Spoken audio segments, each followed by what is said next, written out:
it to make it first. Thank It's you. up to you. Is this okay? It's too short? It's too short?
Assalamu alaikum wa rahmatullahi wa barakatuh.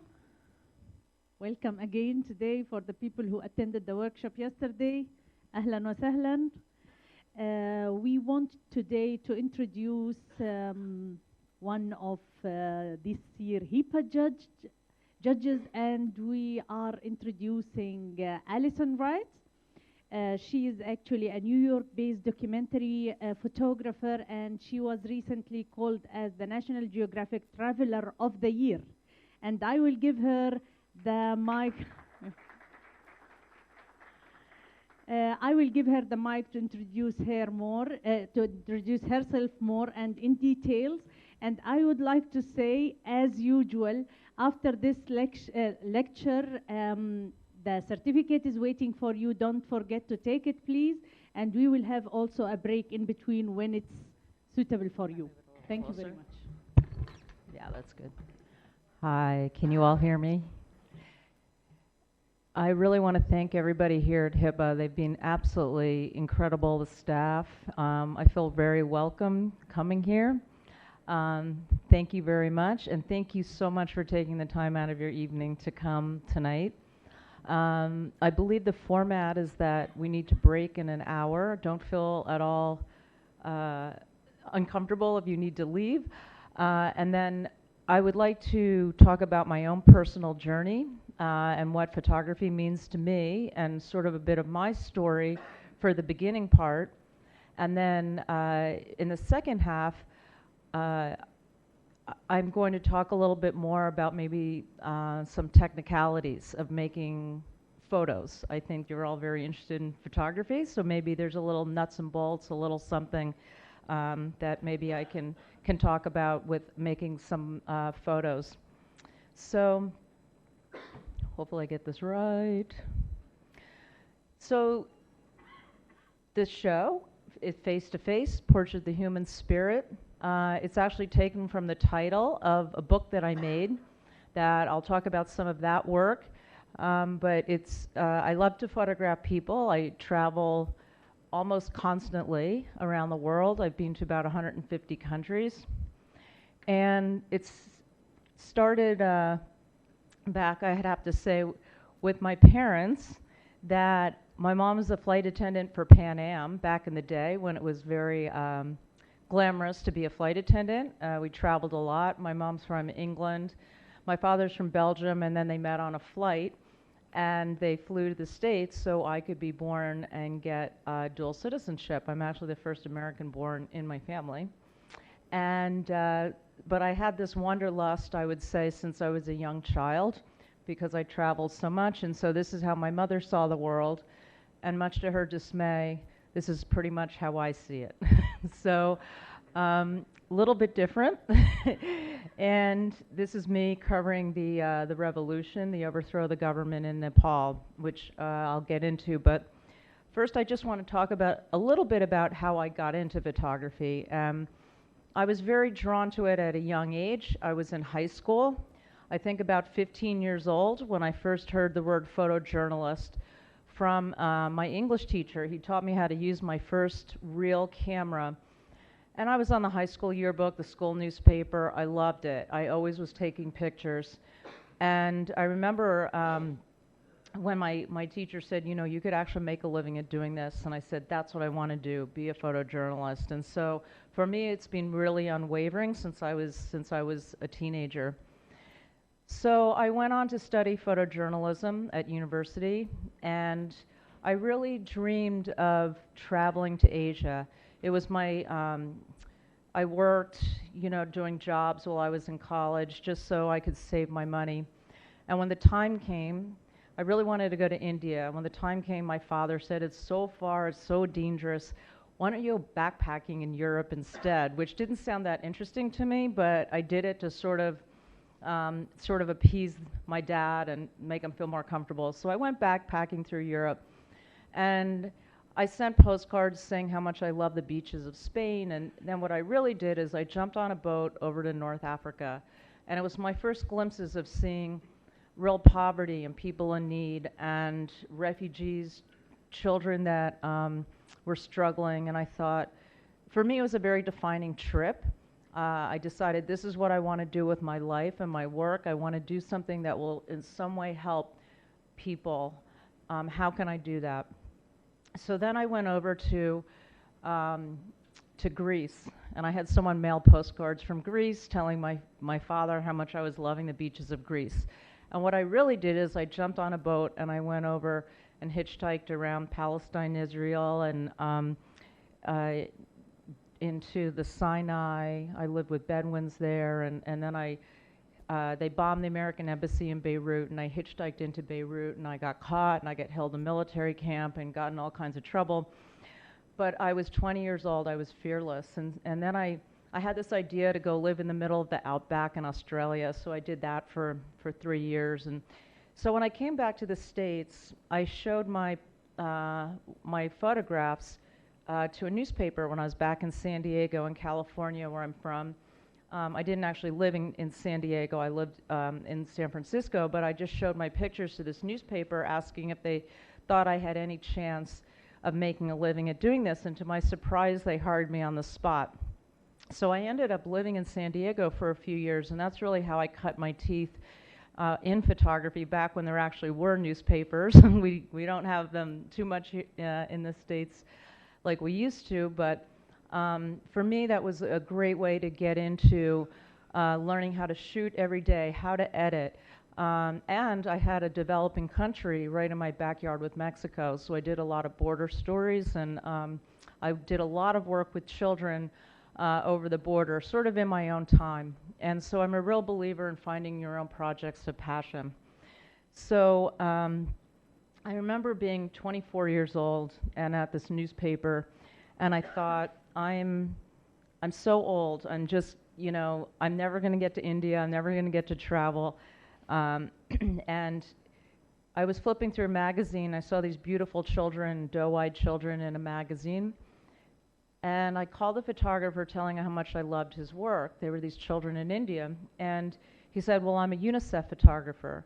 He said, if you're ever in New York, come by and show me your portfolio. So I bought a plane ticket, and I went there the following week, and I showed him my work. And to my surprise, he asked me if I wanted to go do an assignment in Nepal, which is really where I wanted to go. I sort of paused the 5 seconds for dignity and said, yes, I'd love to go. So it was supposed to be a 3-week assignment. I got to Nepal and I absolutely fell in love with the country. I felt like I'd really come home. And the UN really liked my work. It was really back in the day when they were having a lot of photos that, you know, were very sad, of children with flies on the eyes and outstretched hands and, you know, a need. And I've always been a big believer in showing hope. I think that's very important, to not only show the problems, but show the solutions, because otherwise it can feel very despairing. So that was really my take on my imagery. And UNICEF loved the idea enough that they created a job for me. And the job was amazing. It was photographing for the Convention for the Rights of the Child, which was a bill they were trying to pass, but Nepal, being the second poorest country in the world, certainly had a lot of problems in that way. So this was, this actually was a book cover that, I mean, it was a book that I made many years later on children around the world called Face of Hope. This was the cover. But my job, first of all, when I landed there, I had photographed only in black and white and some color film. But when I landed, they had 600 rolls of color transparency film waiting for me. And that was my big introduction to using that. And I'm like, I guess I better learn how to shoot color transparency. And for those that have ever shot it, you know it has to be very precise. And I didn't even get to see it. It was sent back to New York. And anyway, that was my learning experience there. But as far as the subject matter, it really touched me deeply. I worked with child labor a lot in India and Nepal. I actually won the Dorothea Lange Award in documentary photography for my work with child labor. It's something that even to this day I feel incredibly strongly about. These are children working in the tea fields. Children's right to religion, to ritual, right to clean water and health. There were just many aspects that the government was overlooking, the right for children to go to school and be educated. And so it was an incredible way for me to learn about the country. And every morning before I'd open my eyes, I think this is exactly where I want to be, exactly what I want to be doing. So while I was living there, I also became very interested in the Tibetan refugee situation. There are 120,000 Tibetan refugees living throughout India, Nepal, and somewhat in Bhutan.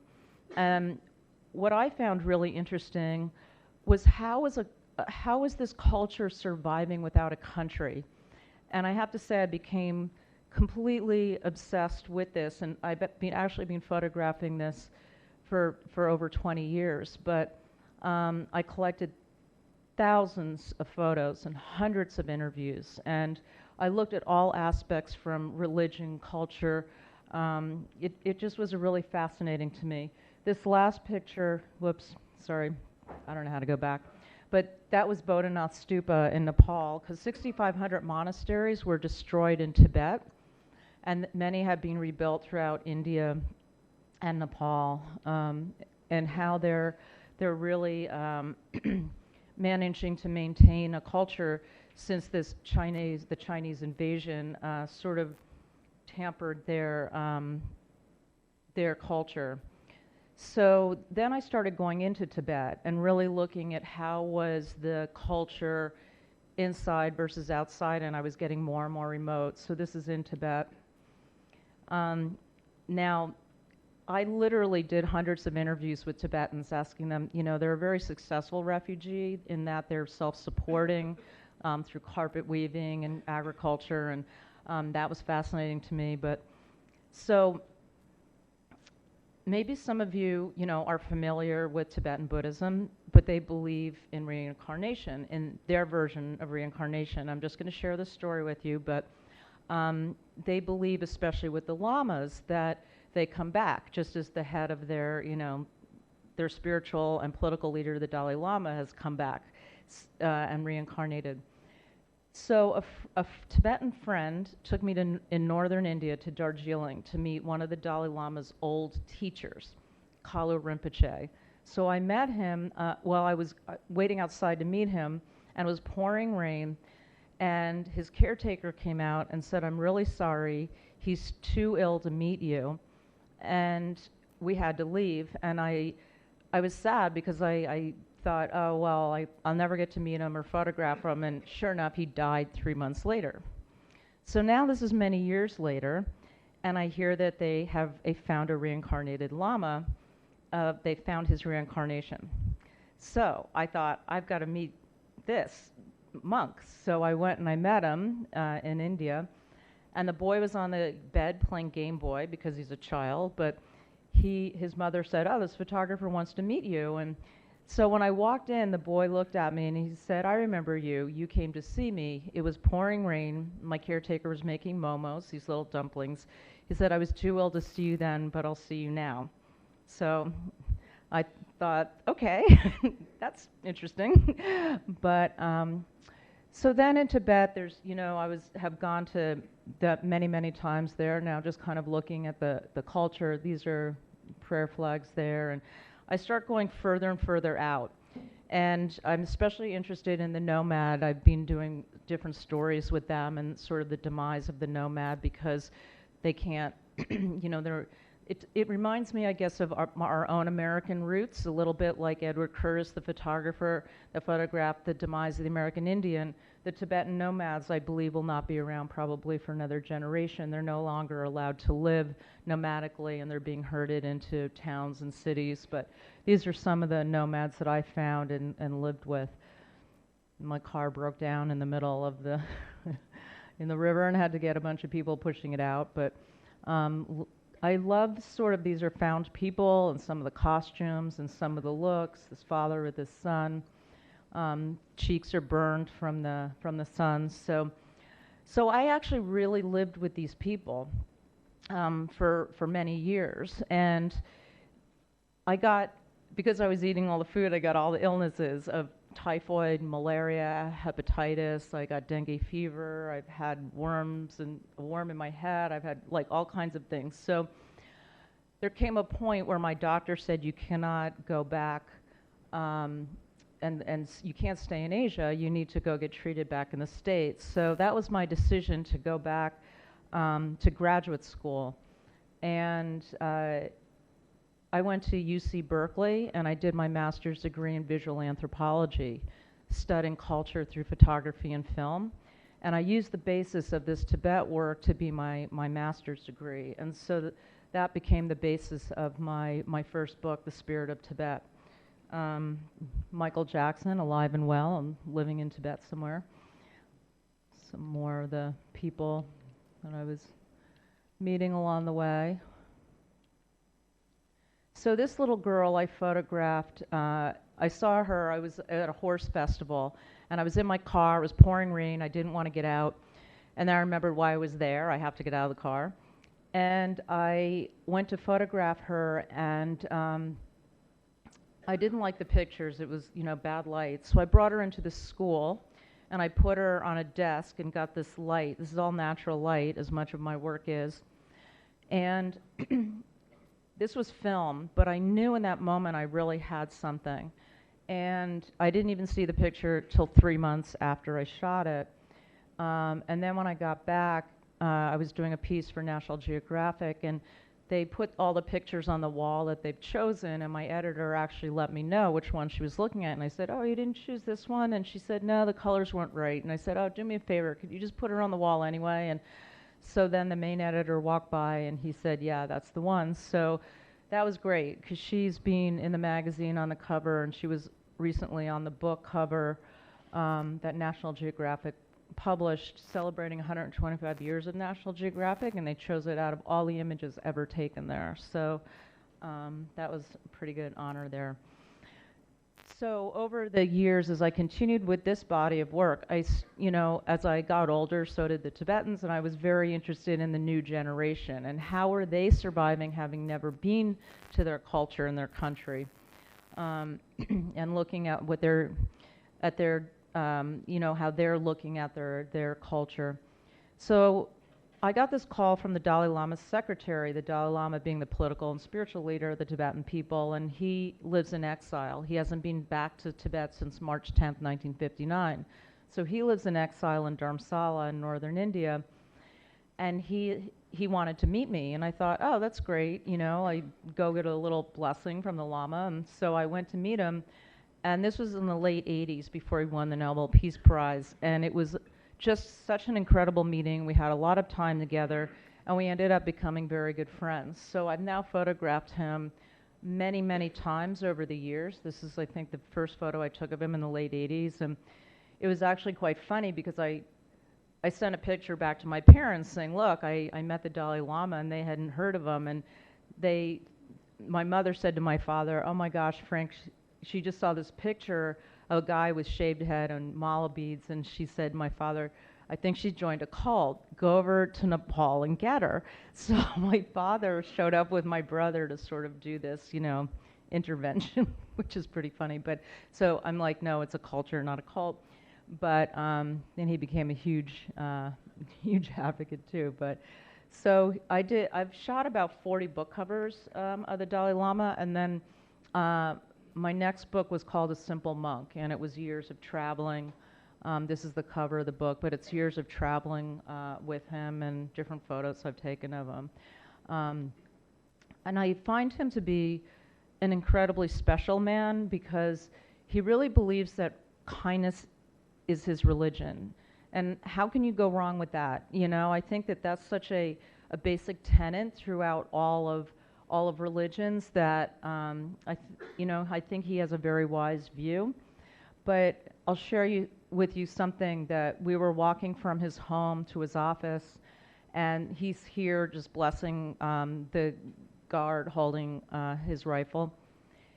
And we got to his office, and I said, you know, there's so many, I've known him now for so many years, and because he's become so well known and so ubiquitous, I get less and less time with him. But I said, you know, I just want to let you know how much I really appreciate your time, and I want you to know that I really have the best of intent. And he looked at me with this sort of laser focus, and he said, I know. And he said, good intent, most important in all that you do, always remember.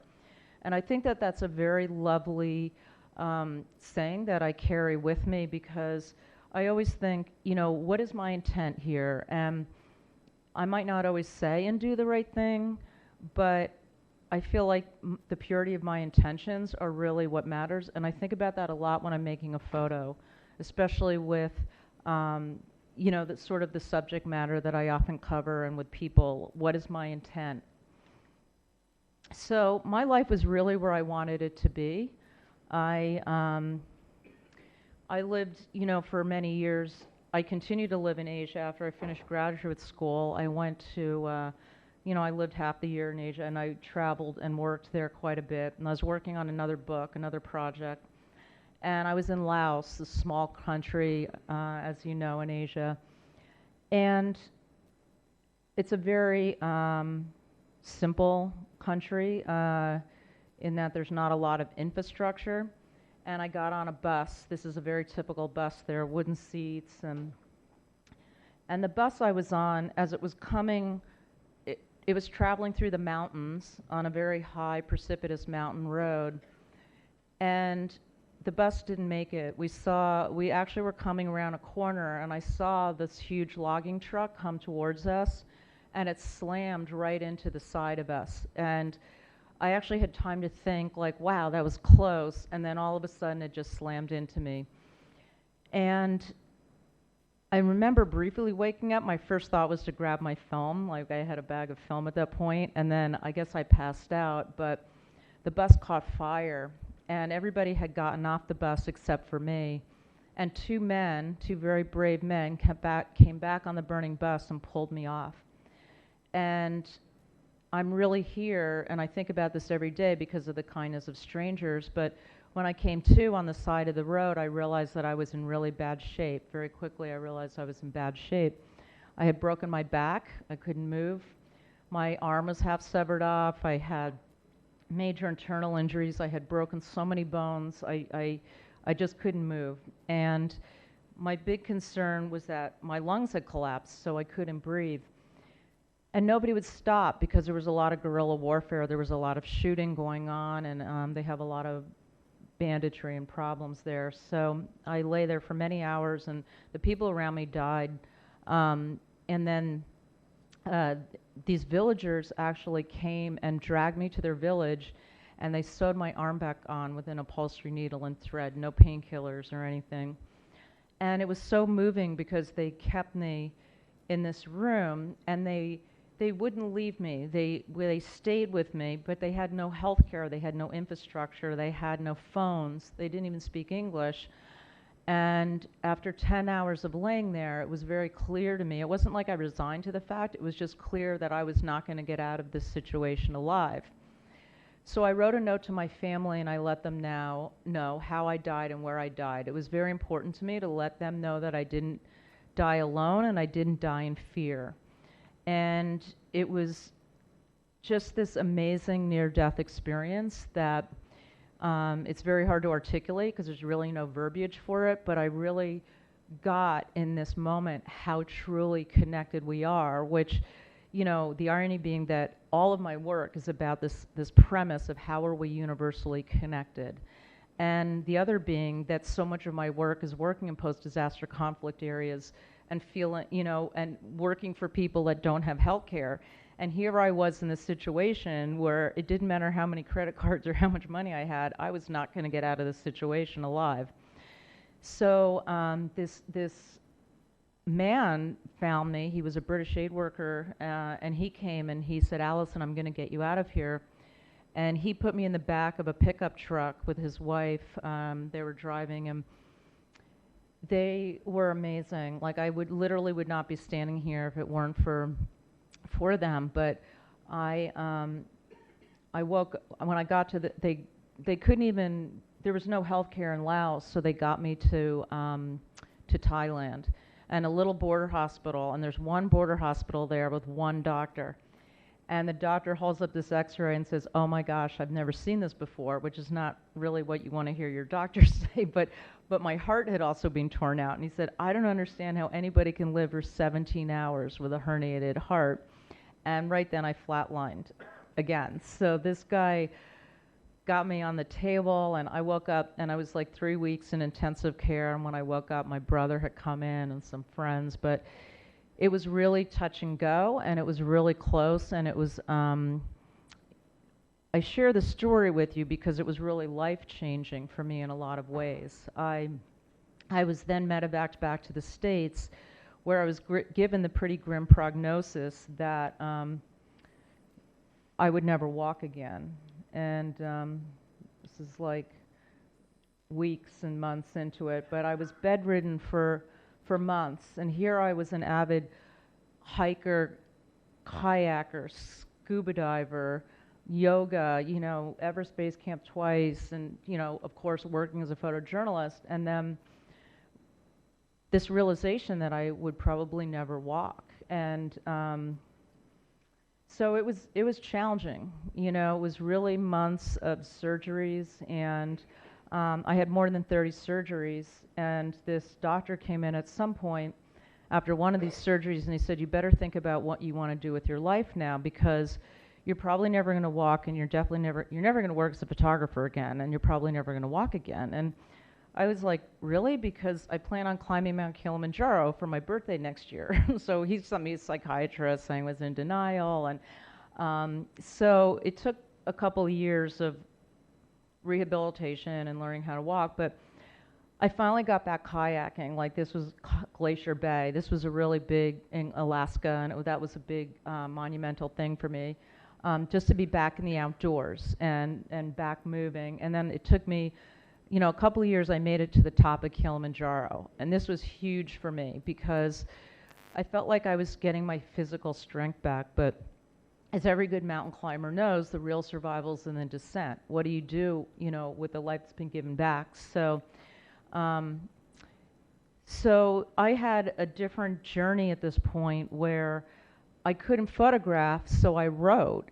And I ended up writing a book about this experience of, I used it, the book, sort of this idea of circumambulating Mount Kailash in Tibet, which is like the Tibetans prostrate around this holy mountain, because I look at life more as a pilgrimage than just getting to the top of a mountain. Did I just do something? Oh, sorry. Sorry, I don't know what's going on. Is that better?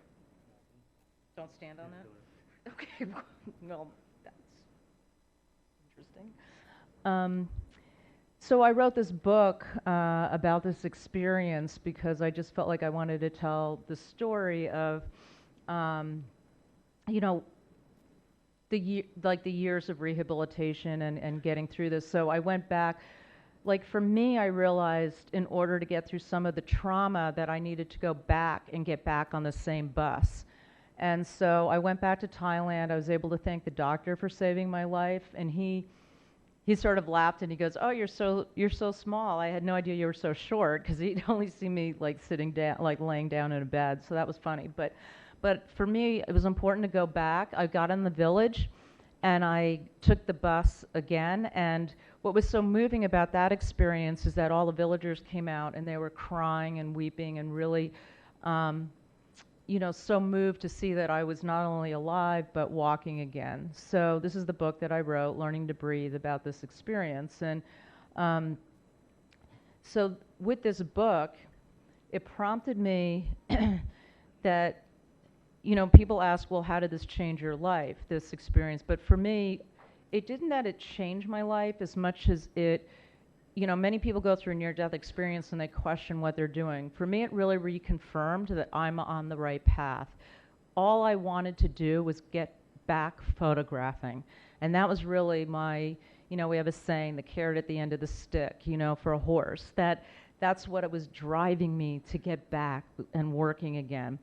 But when I did get back to doing the work that I love so much, I felt like so many of the photos I make in situations are hoping that will make a difference in someone's life, and I thought, well, why not me? So because I really have truly experienced suffering, it's brought a whole new empathy to my work.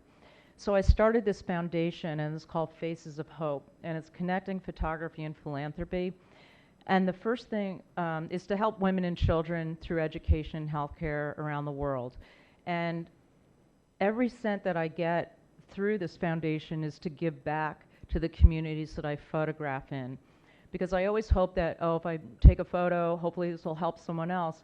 But I'm the one that's on the ground. I can see what the needs are.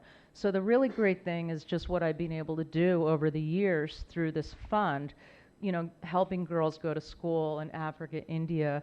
You know, as I go through this, I'll talk a little bit more about some of those things.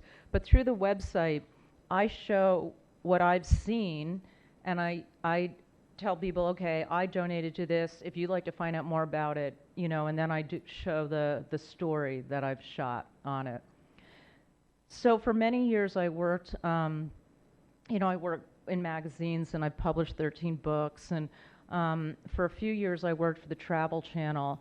And what I loved is that they really gave me a platform to not only show really, you know, the beauty of a place, but what's also really important to me is showing sort of a social conscious aspect of it.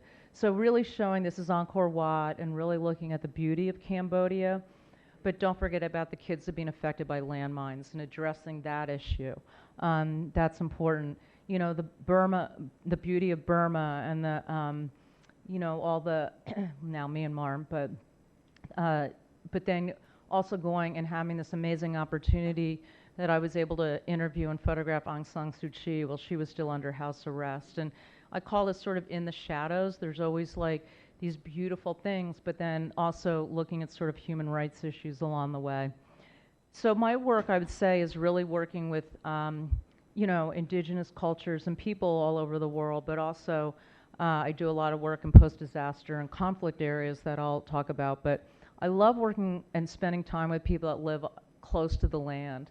So in Mongolia, I would ride from yurt to yurt and stay with families. And this family was really funny because they were so remote. And when she would get upset with her husband because he would drink the mare's milk that's fermented, so he would get a little tipsy, and then she would make him sleep outside, but then they had to make up because they had to milk the camels. It was a really funny dynamic. And then another family I stayed with had, and this is so remote in Western Mongolia, they had solar panels so that they could charge their black and white television, and then we would watch Friends. I don't know if you have that here, but it was like so strange to watch this in the remote Mongolia, and I thought, are these nomadic people like packing up their camels, wondering about Ross's escapades? We're leaving. And so my goal on in going to Mongolia is I always wanted to photograph these eagle hunters, and so this was really incredible for me to get out there. And you know, again, I love the pride of, you know, how people are dressed and how they're showing off their birds. But the funny thing about this story, which was not so funny at the time, but they have, you know, horses that they're all riding, and they were taking a break, and they had a big field where they were, you know, I'm sure you've all seen where the eagles are flying, you know, with the meat and that, and but they, we had a break, so I crossed the field to see if I could get another photo, and I had 3 really big Nikon cameras on my shoulders. And this is so odd, but a horse threw its rider and out of nowhere ran me over and pummeled me to the ground, and my cameras came up and hit me in the face, so I was bleeding profusely, and but the light was amazing. So I kind of got like this bandana, and I tied it around my bleeding face, and I got the pictures, but then I passed out, so we realized I had a concussion, and then they had to bring me to this really horrible hospital, and you know it's bad when the doctor says, do you have anything we can use to sew your face up with, which I now do, carry my own sutures after everything I've been through. But I told this story to Nikon, and I said jokingly, you know, if you look closely, you can still see the word Nikon etched in my cheekbone. And so then they sponsored me with some equipment and put that story in an ad. But that's kind of what you have to do to get sponsored now, like get run over by a horse. But anyway, I got right back on the horses here in Argentina, riding with the women gauchos and down there. But and then going down the Sepik River, and I again love the idea of ancestry. And this was a story I did down there. They carved these wooden masks and in New Ireland, and then the story on tattooing, the crocodile tattooing, where the men go on these long houses, they cut themselves, pack this with ash, and then they raised bumps on their back, like become infected like a crocodile. Sepik River. So I'm just going to run through a few photos from this latest book, Face to Face, Portraits of the Human Spirit. And you know, this is like, this book in particular is curated in a very triangular viewpoint where I'm looking at them and they're looking back at you, the viewer. So it's not always how I shoot, but I wanted this to be thematic in that way. This is in Ethiopia. And the idea of this book is it's simple, but this is in Danu, the Danu tribe in Ladakh in India, where they wear flowers in their hair. But I feel like there's so much diversity in our human tapestry of how we look. But I feel like we're so much the same the world over. We all want to love and be loved. We all want a little money in our pocket, enough to get by. We want safety and health for ourselves, our friends, our family, education for our children. So this book has some backstory to the photos, but really it's just kind of looking at people from different cultures and places: Tibet, the Taru in Nepal, Ethiopia. Juan Bastida on his 83rd birthday in Cuba, the Omo Valley, where there's 83 tribes in the south alone, Lalibela, Egypt, Cuba, Nepal, Muslim community in Tibet, Jamaica. This is my room in the Seychelles. It has no walls. I'm sorry, in St. Lucia, India, Mexico, Ethiopia, South Sudan, South Sudan. As soon as I got to South Sudan, the place went under siege, and so it was very difficult to move and work there. I was actually shooting. These are photos that are taken from different projects, and again, I just sort of filtered them down into a portrait book. But I was shooting a whole project in South Sudan, and so everybody was really nervous, and I was under curfew, and I could only leave the hotel and have to be back by nightfall, and so I was going a little stir crazy by the last end of the week. I thought, oh, I've got to at least take a walk. So I went out, and there's like army tanks and guys, with the guns and everything. And I go down the street, and these monkeys jumped out of a tree and just jumped on my back and attacked me. And I screamed, and they came out with the guns, and I'm like, monkeys, monkeys, get the monkeys. And they all start laughing, but I had to get rabies shots. So I don't know why animals go out of their way to come and get me, but I didn't even see that coming. Liberia, Tanzania, South Africa, Liberia, Tanzania, the Mercy people in Ethiopia, Bettles, Alaska, Vietnam, Thailand, Japan. They believe the back of the neck is the most beautiful part of a woman's body in Japan. So that painting there, Bhutan, Pakistan, Mexico. So I created just sort of very simple backgrounds. And then I liked, this is in China, and little bamboo glasses in Rwanda, Afghanistan.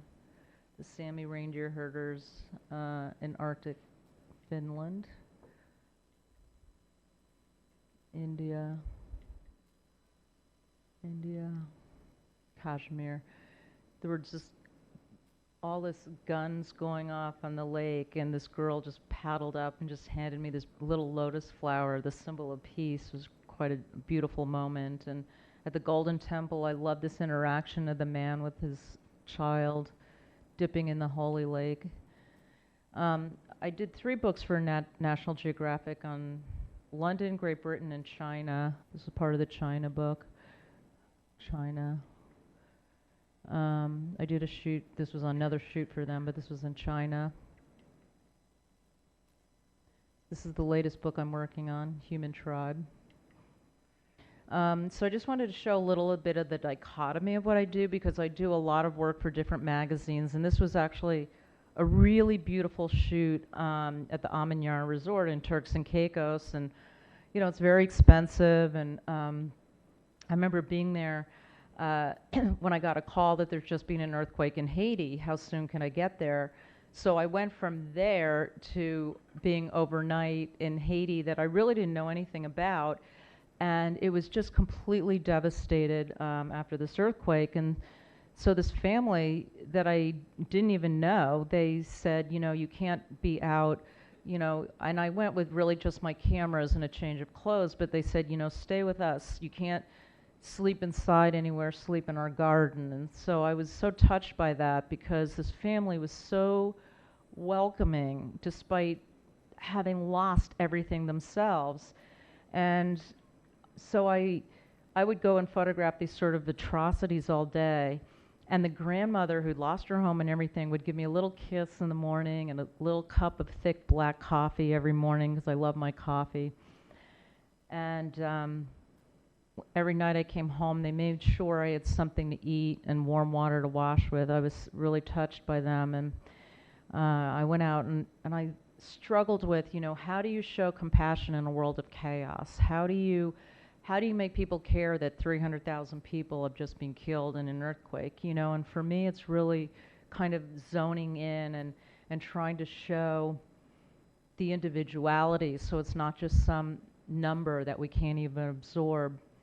And what moved me so much is this family never once asked, when am I leaving, or they never asked anything from me. I love this boy, little Peterson. I found him in a hospital, and he's an orphan, and he's blind in one eye, and in the earthquake he lost a leg. And when he saw me, he kept saying, I want your shirt. And I'm like, well, I only have one other shirt. So I kept, at the end, I finally gave him my shirt. And then he's like, oh, and I want your pants too. And I'm like, no, you're not getting the pants.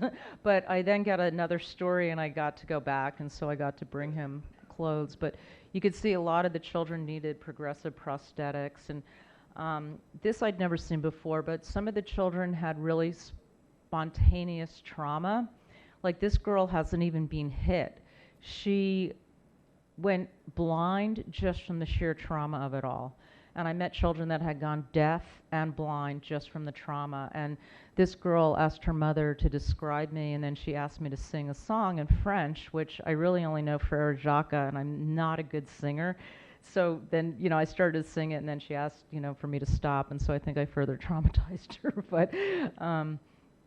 But yeah, just looking for beauty, when you see, and like I have very graphic photos of this that I didn't put in, but it was horrible because I found mass graves of people and bodies that were left in a very undignified way. And when I posted these photos, I was so devastated myself, I went back out there and followed up, and I was so surprised to see this glimmer of purple.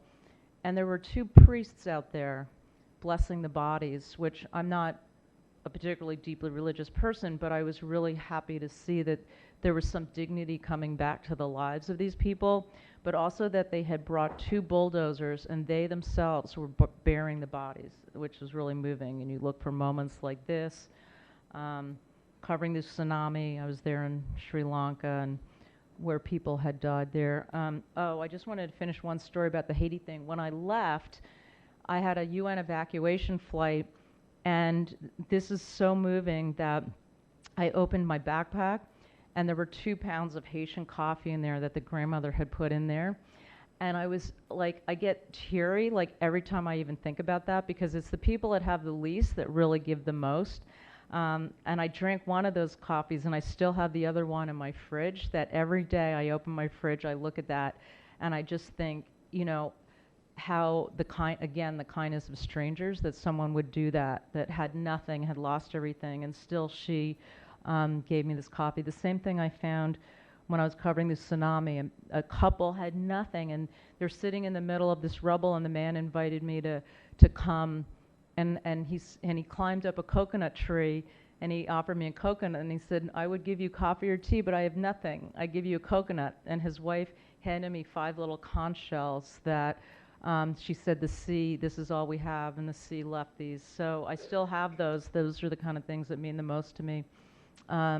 This is a woman I was photographing. She had lost her children to the sea, and she broke down as I was photographing her, and then she threw herself in the ocean in such despair that I had to put my cameras down and actually throw myself on her till help came. She was that despondent. This girl lost her parents. So the book I did a book on children around the world called Faces of Hope. And this is Marian Wright Edelman is head of the Children's Defense Fund. She wrote the foreword, and she called me up one day and she said, you need to really do a book on children and poverty in America.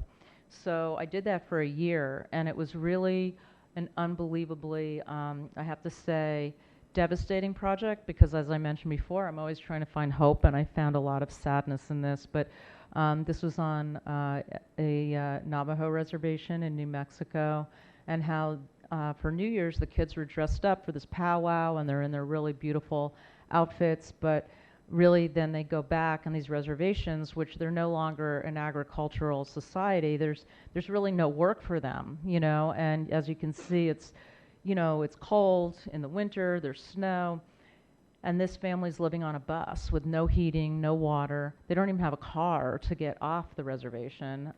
So many of them live in old hotels to work in towns, and they really have nothing. This is a hogan, which this is a typical house that they live in, again, with no heating or water. I went to Appalachia, which this area was in Ohio, and we have things called food banks where they give food to people that need food. this is probably going to be really hard to even believe this in the States, because I had a hard time believing it, but 700 to 800 cars a day were lined up to receive this free food, and without it they would not eat because these people simply can't afford it. And that broke my heart.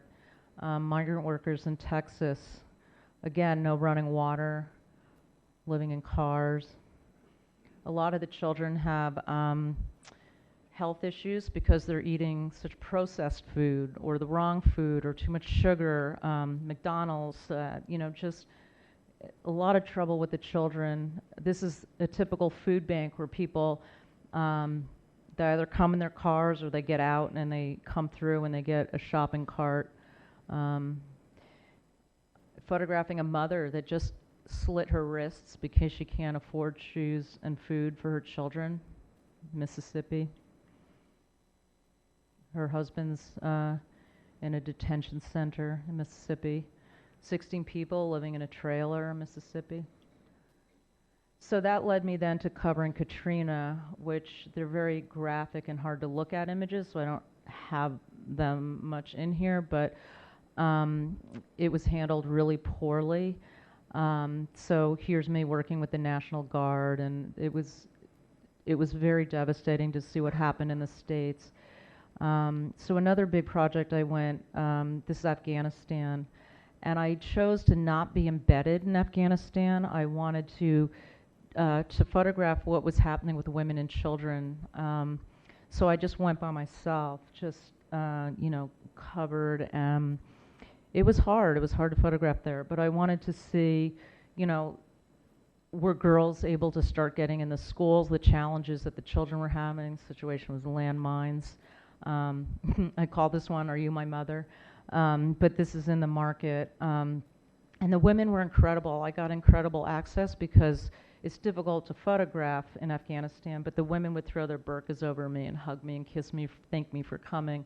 And I was so amazed, to be in their environment, and there was a park that the women could go to and really show themselves and sing and dance and not be wearing the burqa. But it's such a beautiful country, and what I feel is so important in my work for me personally is putting a face to the place. And when I go back home, is to tell people, that it's not just imagery. It's not all about war. It's also about people. These are women that I admired so much. They're learning how to be hairdressers, and the women were lawyers and engineers there, and now it's challenging. I was in Thailand shooting beautiful things for National Geographic, and I was just about to leave this hotel that I was staying in the island of Phuket, and someone mentioned that there were some Burmese migrant workers that were working in the back of the hotel. And I thought, oh, that's interesting, and it was weird. For some reason, that gnawed at me, and I couldn't sleep that night. What about these migrant workers? And so I packed my bags, I was ready to go, and I just at the last minute said, I'm staying. I sent the car away, and I was quite amazed by what I saw. So when I shoot a story like this, I stayed and I shot some pictures, but I felt so strongly about it, I went back and I shot more on it. But then what I feel, these are migrant workers that they've left Burma, and they're migrant workers in the way that they're not even given refugee status because their passports have been taken away, their money's been taken away, and they have no rights at all. Their kids are not able to be educated, they don't get health care, and they live in really horrible conditions. So I, with my foundation, I was able to start a mobile medical unit and help them. And so this is a woman that, she's realizing she's never going to get back to her country. And they're living in these really abysmal conditions where they have no running water. And the men go off and they work in these rickety old fishing boats. And it's all like in these rows, like shanty towns. And this is actually water, and it's just brought all this garbage in that they're living in. And so there were these rats running around there, and these are actually, this is where the kids are swimming. And you can see that's an outhouse. And So anyway, I got this, I ended up getting this story published with National Geographic, but we were then able to get some of the hotels to go in and help clean some of this up. So here they are, the guys working in the fishing, and the women earn like $1 a bag, you know, beheading these little fish. This woman felt so strongly about getting her child out of there. She finally earned enough money to send her child back to Burma, and she drowned in a lake the next day. And then I got we got a little school going for the kids because they're not being educated. One of the first things I started with my fund is that I brought 5 American doctors and $10,000 worth of medical supplies back to that little village in Laos to get a medical unit going, so that nobody else would die there. But it's an ongoing process. So I'm just going to end with like this latest body of work that I'm looking at. That again, I'm always looking at how are we connected. What connects us as humans is sort of that family of man idea. And so I started looking at work, and we all have to work in some capacity in some way. But then I started looking at like how are women working, and then I became actually really interested in how women are working in developing countries. And to me, I was really struck by how these women are going to make it happen no matter what.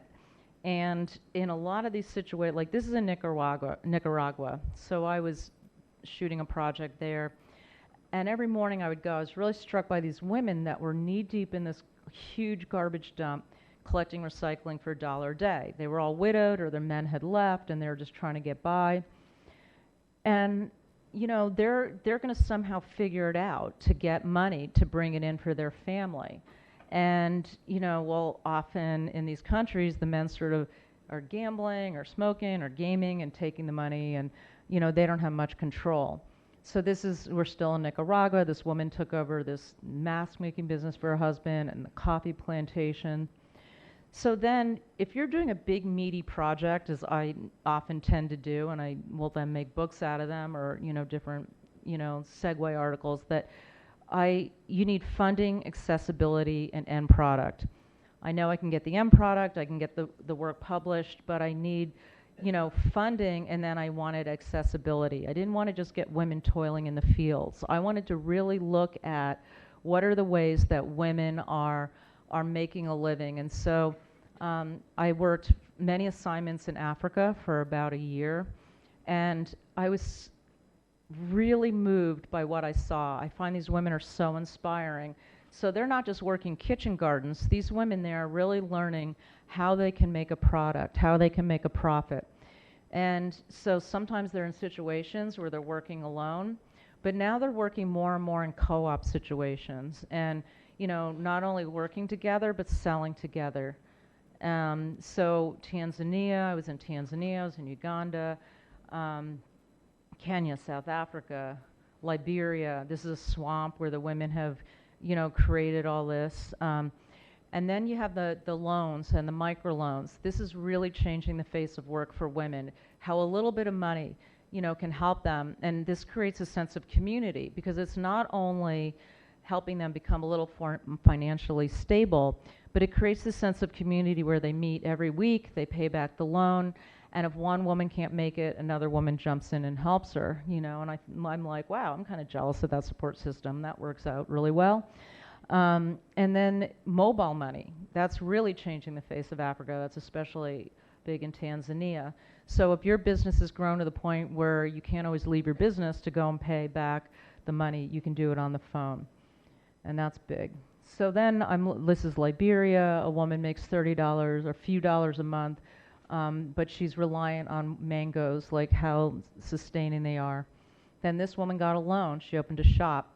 She makes $300 a month, and then it's able to grow. This woman started importing plastics and plastic buckets, and she makes a couple $1,000s a month in Liberia. So for me, it's really fascinating to see what is the empowerment for women and what are the challenges for them, and what are the pivotal jobs that they're willing to do in such creative ways. And they're they're working for the next generation of these girls to be educated. So like one of the nonprofits, again, because I want to show the solutions to some of these problems, I'm really looking at the different ways that nonprofits are working. These are women, they're giving them chickens, and so they're learning how to not only raise the chickens, but they have to make their own chicken coops, and through selling these eggs and through selling the chickens, they're able to send their children to school. In South Sudan, which is the newest country in the world, they don't even have agriculture yet because it's too new, so they're raising goats. And also looking at how they're, you know, incorporating their girls and their children into the work. They have to do home-based projects, but then like here in Rwanda or different places, they're moving up so that it's become more for export. You know, different different projects that they're doing. When I got to Liberia and Sierra Leone, it was right on the cusp of the Ebola endemic, and I was really amazed by the women that were out there really going door to door and trying to help other women. This woman goes door to door delivering babies. She delivered her own child. In Uganda, you know, there have been refugees for 25 years. This woman's a social worker, so a lot of these women have been affected by war and the effects of that. And so to me, it's really interesting to look at, you know, how work is incorporated. This is in a mental institution, and how, you know, she has to bring her husband in because he's being really affected by the war. In the Congo, you know, a woman is raped every minute in the Congo. It's so traumatizing. I can't even imagine that these women are still functioning. But work has actually given them a therapy. It's created a sense of community where it's really helped women. The latest story I did is on, so sad, these young girls that are being raped by their teachers while they're in school. This was actually her second child from a rape there. Same with the women. They're simply going out and doing domestic chores, fetching water, fetching firewood. And, you know, how can their lives be made better so that they don't have to go out and be alone when they're doing that kind of work?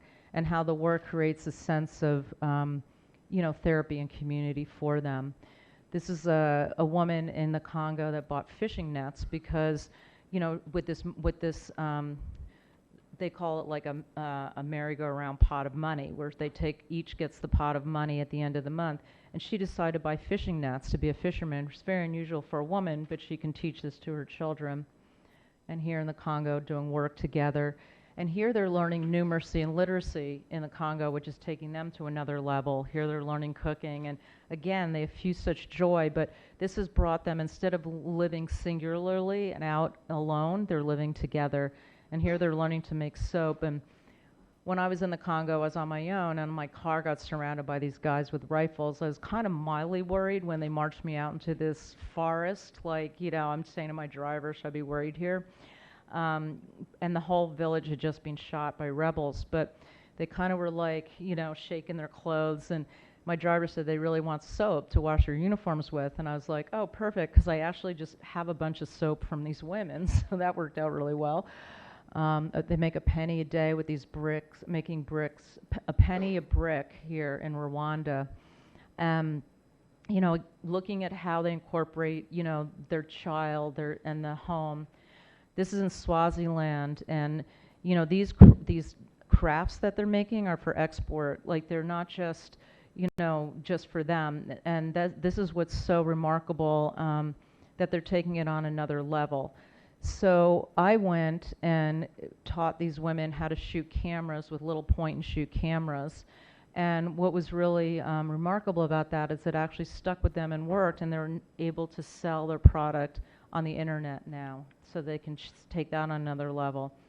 And this is again in Swaziland, but Emma, I was so taken with her because when she first met me and she saw this camera, she thought it was a flashlight. She had no idea what a camera was. And she went from that to having this amazing vision. And some people just have it, but she took these beautiful pictures, and then she asked really shyly if she could borrow the camera to take to her home. You know, would I come with her? And I said, of course. And she was so proud to show me this home. She wove these really beautiful textiles, and again, these are for export. They're beautiful shawls through this company called Gone Rural. And she wanted to show me that she showed me the house that she was able to buy with this money the House of No Corners. It was a round house. But the most amazing thing is that her mother was in the middle of this house. There was nothing else in it except for this giant loom. And her mother was there weaving with banana palm fronds. And that's a very old tradition there. And this is where she had learned it. So again, this idea of ancestry and how it's passed down generation to generation. But it was so touching because she just really wanted to photograph her mother. And her mother was saying how with these palm fronds, it's traditional because they all sit on mats, they all eat off the mats, and when they die, they're rolled in the mats. So you'll always need straw mats, apparently, in this culture. But here in Botswana, I was doing a story in the electric game vehicle, but I was really moved when I noticed that it was all women guides, very unusual in Africa. So I called them Chobi's Angels and did a story on that. And then most recently, I've been covering a lot on this. I've been working on this project for a few years now, but this is in Myanmar, again, a home-based project, and she's being helped by a nonprofit. She's going over the books.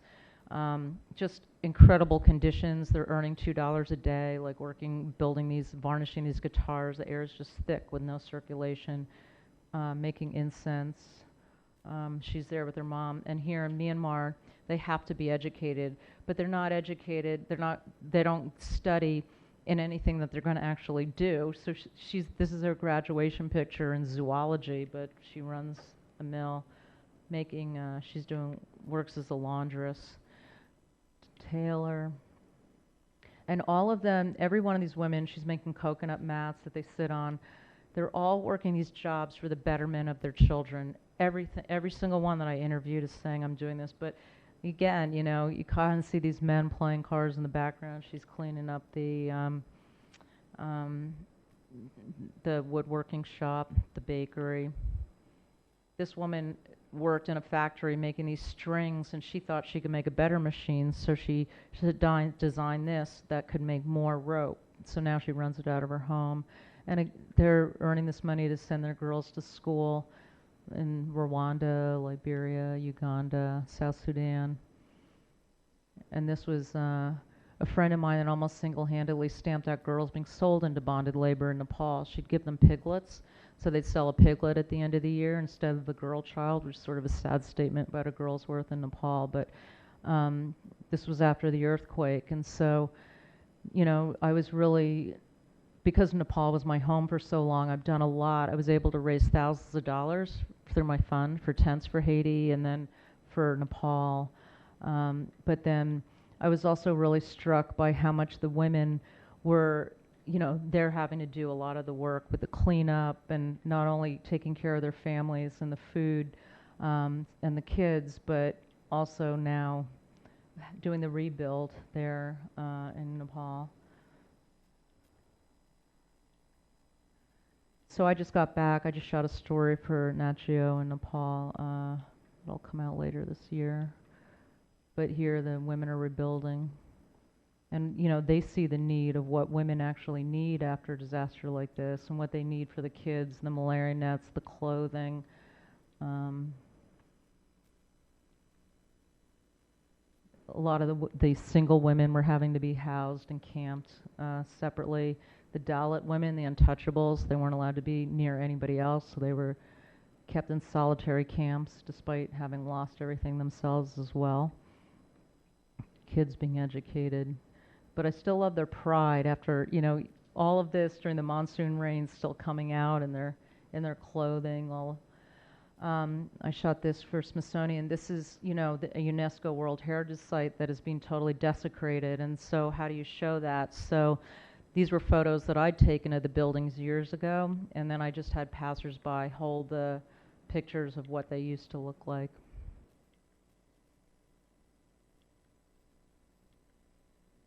And then these were some of the tents that I was able to bring. She's lost her whole family in that mudslide. So I lived with these kids. They were all orphaned, but we got the first school going there, which was really amazing. So just to end on this, I just want to circle back to covering the tsunami in Sri Lanka. And this was such a moving moment. This is a Muslim man that's burying 5 of his family members. And I just thought, wow, here's the 2 of most unlikeliest people. I took the pictures, but then he was reading from the Quran. And I was so so moved that I had to reach out and hold his hand and tell him how sorry I was that for what had happened to his family, and he just held my hand and said thank you, but please don't forget about us. And for me personally, I feel like that's why I do what I do, because I don't want to forget these people. And so thank you for that. I feel like I know that you need to take a break, and so I'm here if anybody wants to ask any questions. But when we resume, I want to talk a little bit more about the photos and then open it up more. I like to hear what you want to know and answer questions. So thank you. Thank you very much. Thank you.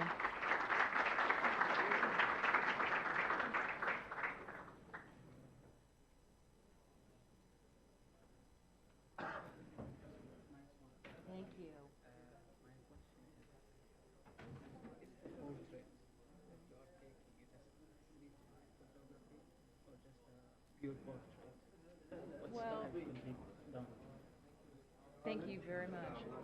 I would call it like environmental in a way. I mean,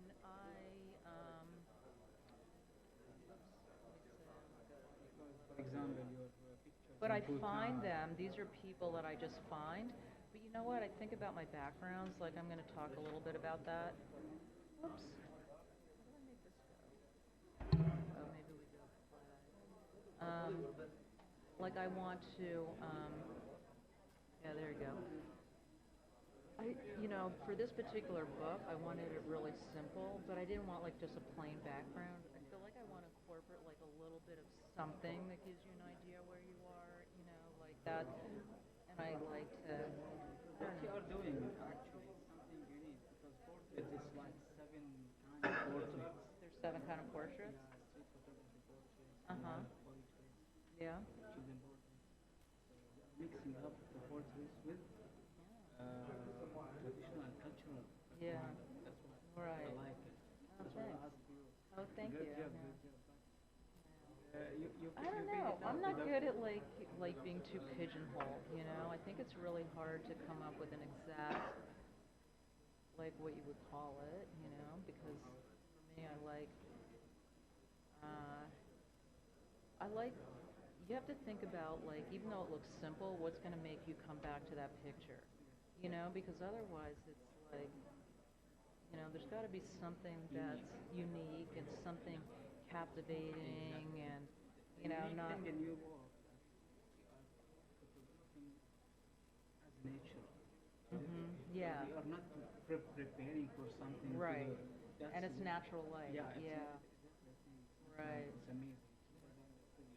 Oh, thanks. Yeah, Good it's job, it's good it's I love that. I love working with the light, but for me, like with this, again, it's not like just how I shoot, but I like that it's my favorite way to shoot because I like the connection. Yeah. I really like going up to somebody and it's a challenge because I don't speak their language, and it's like, of course, when I'm working, I'll have a translator or something, but a lot of times it's more like oh, can I move you over here? And, because I want them in better light.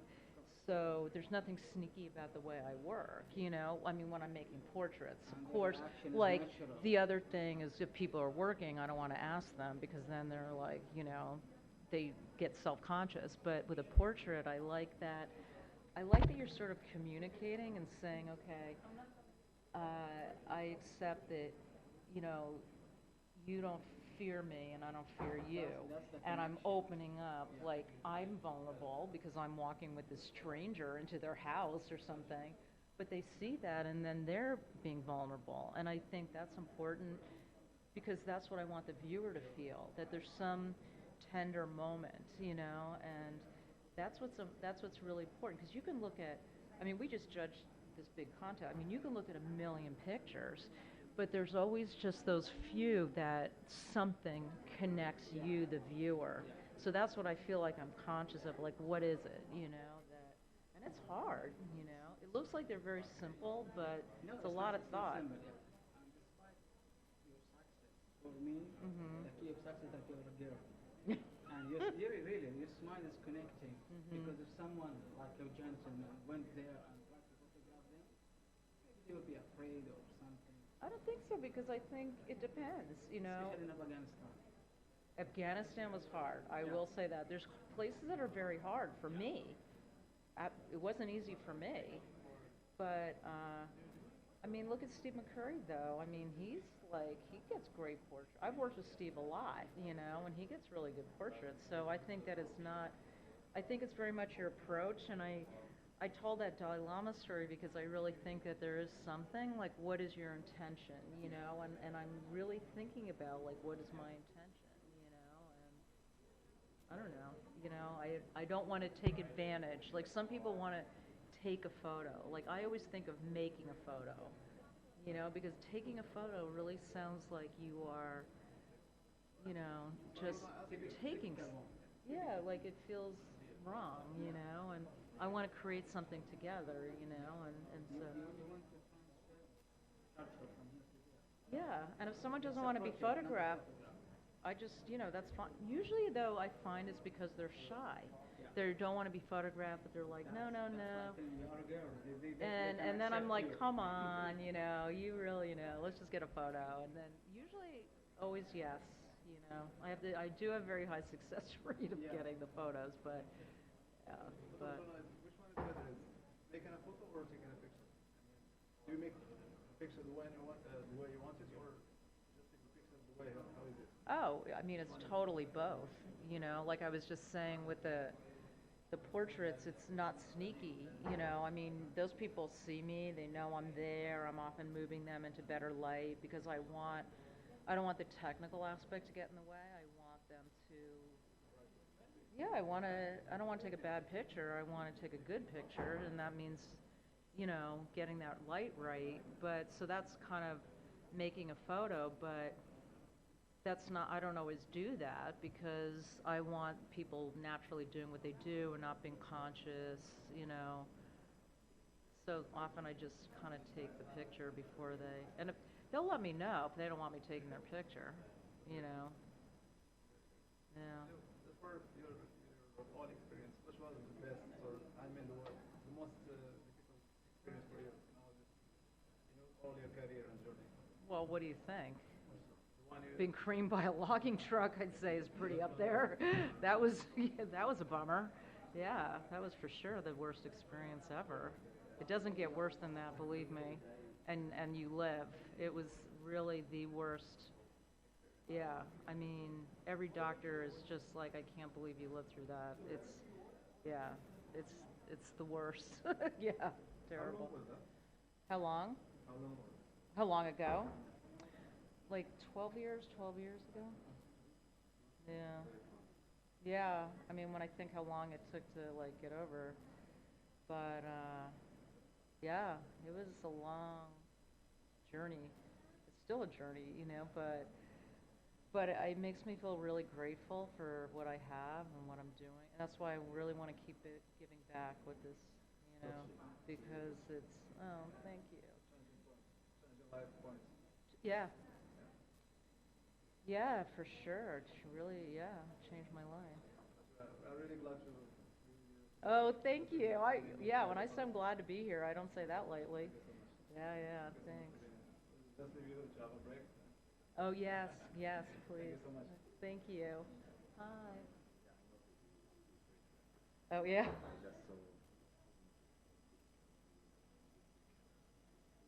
Oh, yeah, I know. I always wear them. It's funny. I always have. It's kind of my signature, my bracelets, but it's funny because women, when I travel, women really love them, you know, and but it's just but now, because I've worn them now, friends give me like they're all like something special.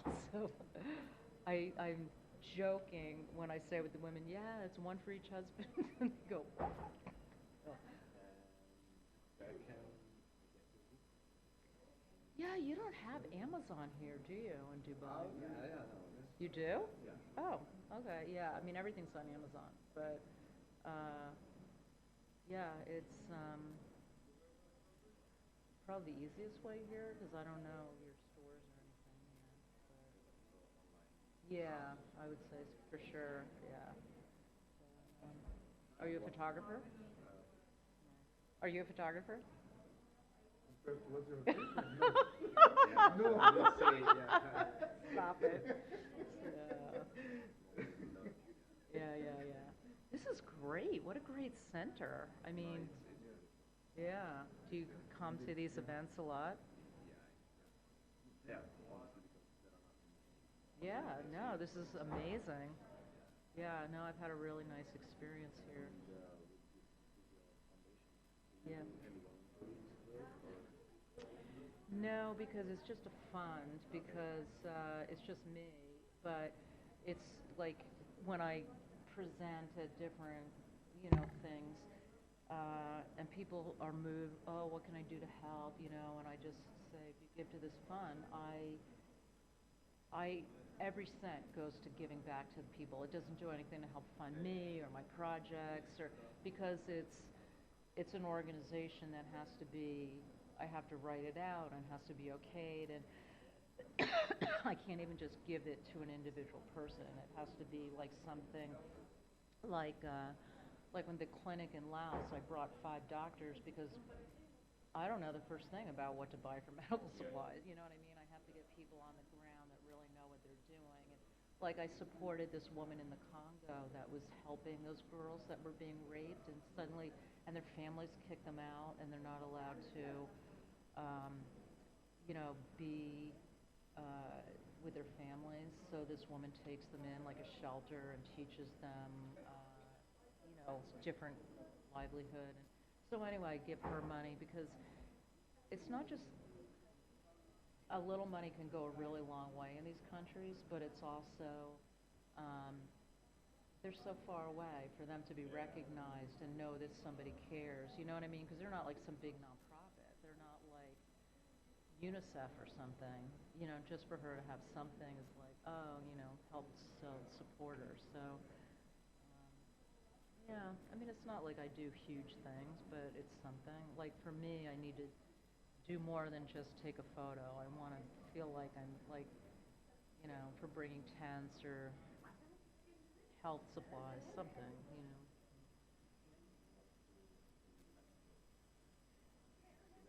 What?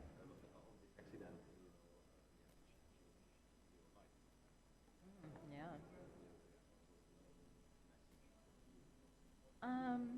There were a lot of messages, but for me, I realized a strength within myself I didn't know that I had. I mean, I was really like, okay, I have to get through this, because they told me that I'd never walk again. I was like, no, I don't believe, this is right. I'm gonna.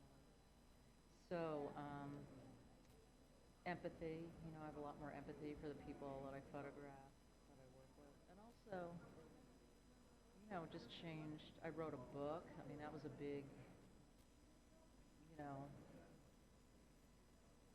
change in my career, write this book. And my horoscope is Capricorn in December 23rd, but on the cusp of Sagittarius. I'm going to give you some. What's your name? Thomas? Oh, nice to meet you. Are you from here? Oh, from Hungary.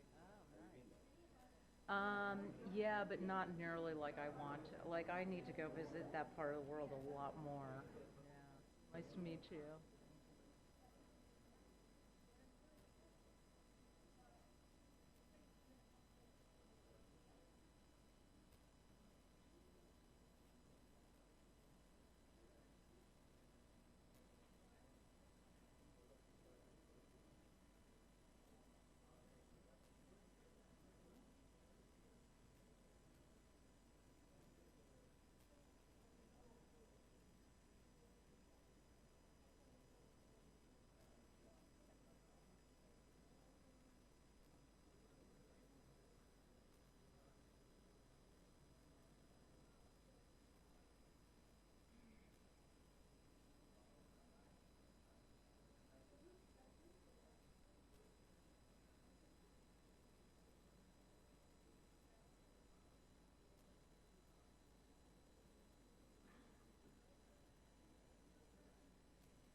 Welcome back.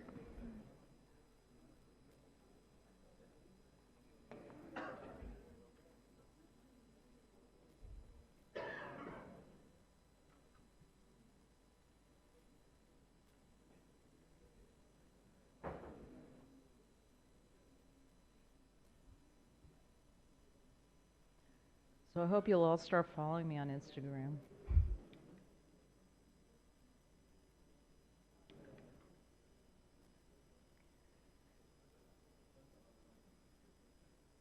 Ola, do you think I should just start? Okay. Can we turn the lights down a little bit more, please?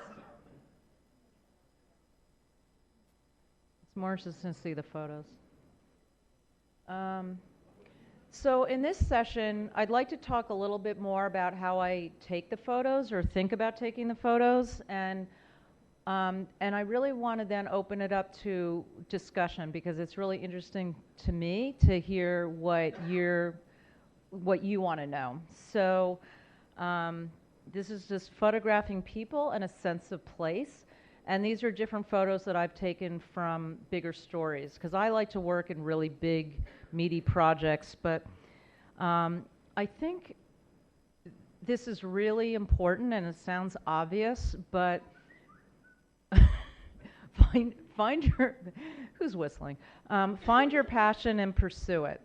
And I think that a lot of people, when they start to get into photography, or they're like, "Oh, I seriously want to make a living at this," like they think, "Okay, I should be able to be good at photographing food and weddings and you know, like all these covering everything." But really, the best pictures you're going to make or take are finding the subject that you really like to photograph.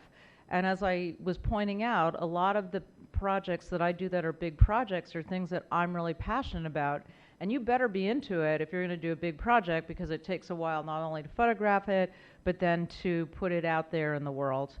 And then that's also what you're going to be known for.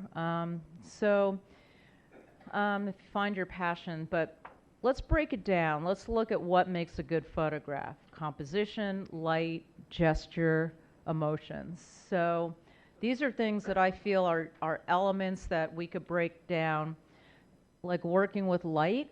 So just a few examples that this is in a monastery in Tibet, and I was telling somebody at the break that I have to say most of my work is with natural light. I rarely light things, and I'm always really aware and looking at light. Even when I'm not shooting, I'm always you know, really looking that, as many of you know, you want to be out really early in the morning, but even like for me, I'm working all day. Like I will work even in the middle of the day and not say, "Oh, okay, now I can take a 3-hour lunch because it's bright and sunny." That's when I start going inside, and that's where I find these beautiful interiors. You know, what they call like this God's light here. This is in Jerusalem, and again, I found this one man that is isolated and with the candlelight, and how, you know, really just holding my breath, holding the camera, and getting that image. This was actually, I was having dinner with Jim Nakwe in Bangkok in this little hole-in-the-wall place, and I watched the woman that was making the food, and she's hysterical. This is actually one of the best restaurants in Bangkok, but very small. And I saw her when I went back a couple weeks ago. She was wearing goggles to sort of protect herself from the fire. But again, just I studied photojournalism as an undergraduate degree, but I also combined it with art, and I spent a lot of time studying art and artists and paintings, and I really love that painterly quality to imagery. I like Vermeer, Rembrandt. What is the light source? And so, you know, really, I love the different light sources that are coming out in this image. Ethiopia, going to this Lalibela festival. Often when you go to festivals, you know, they're not always in the best light, but I'll always go really early in the morning or late at dusk because, you know, the images that you can get of the people are often before the festival happens. So this is like these girls are waiting, anticipating for the festival to start. So this is pre-dawn. Gilmet in Pakistan, this little girl's on her way to school, and it's almost this sort of ethereal Madonna image of just the light coming in with that beautiful rim lighting is what really makes this light, which is then reflecting into her eyes. This was a little sadhu in India, and again, seeing those rays of light, I had him stand there, and I was also telling somebody this idea of, for me, I'm in the business of making a good photo. So I will actually, when I'm making portraits, this is not when I'm just sort of like wanting to photograph a situation that's unfolding before me. I often don't ask to take a picture because I don't want them to stop. I don't want to interfere, and I know that they'll let me know if they don't want me to take their photo. But if I'm making a portrait, what I love is the human connection. I love to allow myself to be vulnerable because it's saying to that person, I'm inviting you to be vulnerable with me. And that's a big connection, you know, and that's a big offering. And so in turn, I want you to feel that connection as the viewer. So, you know, I'm going to talk a little bit more about that, but there's something about really communicating from the heart that, you know, when I'm leading someone, there's nothing sneaky about the way I work when I'm making a portrait. Again, you know, the late afternoon light, that's when you're, you know, if you are doing a landscape. This was one of those waterfall situations in Iceland. I was driving by, and it was the night before. This is a very well-known waterfall. And I thought, oh, well, I couldn't get a picture. It was pouring rain so hard. And then when I stopped, the sky sort of lifted, and there was this rainbow. So that was pretty fortuitous. Again, this is Iceland. And I was shooting an assignment, but I was so glad I was by myself for this because when I got to Iceberg Alley, this particular area, this iceberg had just turned over, and I really loved the picture, but it just kept getting better and better and better. So I waited for 3.5 hours photographing this and just got the light. I just kept photographing until it went dark. And I thought, I'm so glad I'm by myself because nobody would wait this long with me. So that was what it took. There's no filters or anything. This is just how it was. The Northern Lights. I'm sorry? Oh, for the iceberg, the last, what was the lens? I'm going to say that I probably had the 2470 on it, my Nikon 2470. So I'm not sure if it was probably 24. I don't tend to go overly wide. This was, this has been photographed to death, but I worked with this. I often scout a situation, like I went down to see what these guys were up to, and it was horrible light, you know, daylight. And then I didn't know when I wanted it, you know, so I went in the early morning, I photographed it late in the afternoon, and so I liked having the ambient light with those lights. And again, there's sort of a painterly quality, this, you know, almost like religious quality when you have the light. To me, when you speak of night photography, I particularly don't like night. I like that blue hour, that when you still have ambient light in the sky, when you're incorporating neon. I have to say this has saved my life many times. If you're in a place and you need to photograph it, this is in China, at Snow Garden. I was doing a shoot, this was a National Geographic shoot, but I had to, you know, if you have very cloudy weather, as in, you know, the London book, like you can see, this is London, the Eye, and I shot a whole book on London and Great Britain, 2 books for National Geographic. I don't think I saw sun like the entire time I was in London, and I was there for 3.5 months. It was so frustrating. And yet, this is how I shot so much of the book, because like this can really save you. Like during the day, it was really flat, gray, not interesting, but pop some color, some neon into that, and you know, it's actually quite a pretty photo. But, or if I had to get something, they wanted blueberry blue sky, I would just wait, and then it would break for like 5 minutes, and then, you know, because this was more of a travel-oriented book, not a moody book.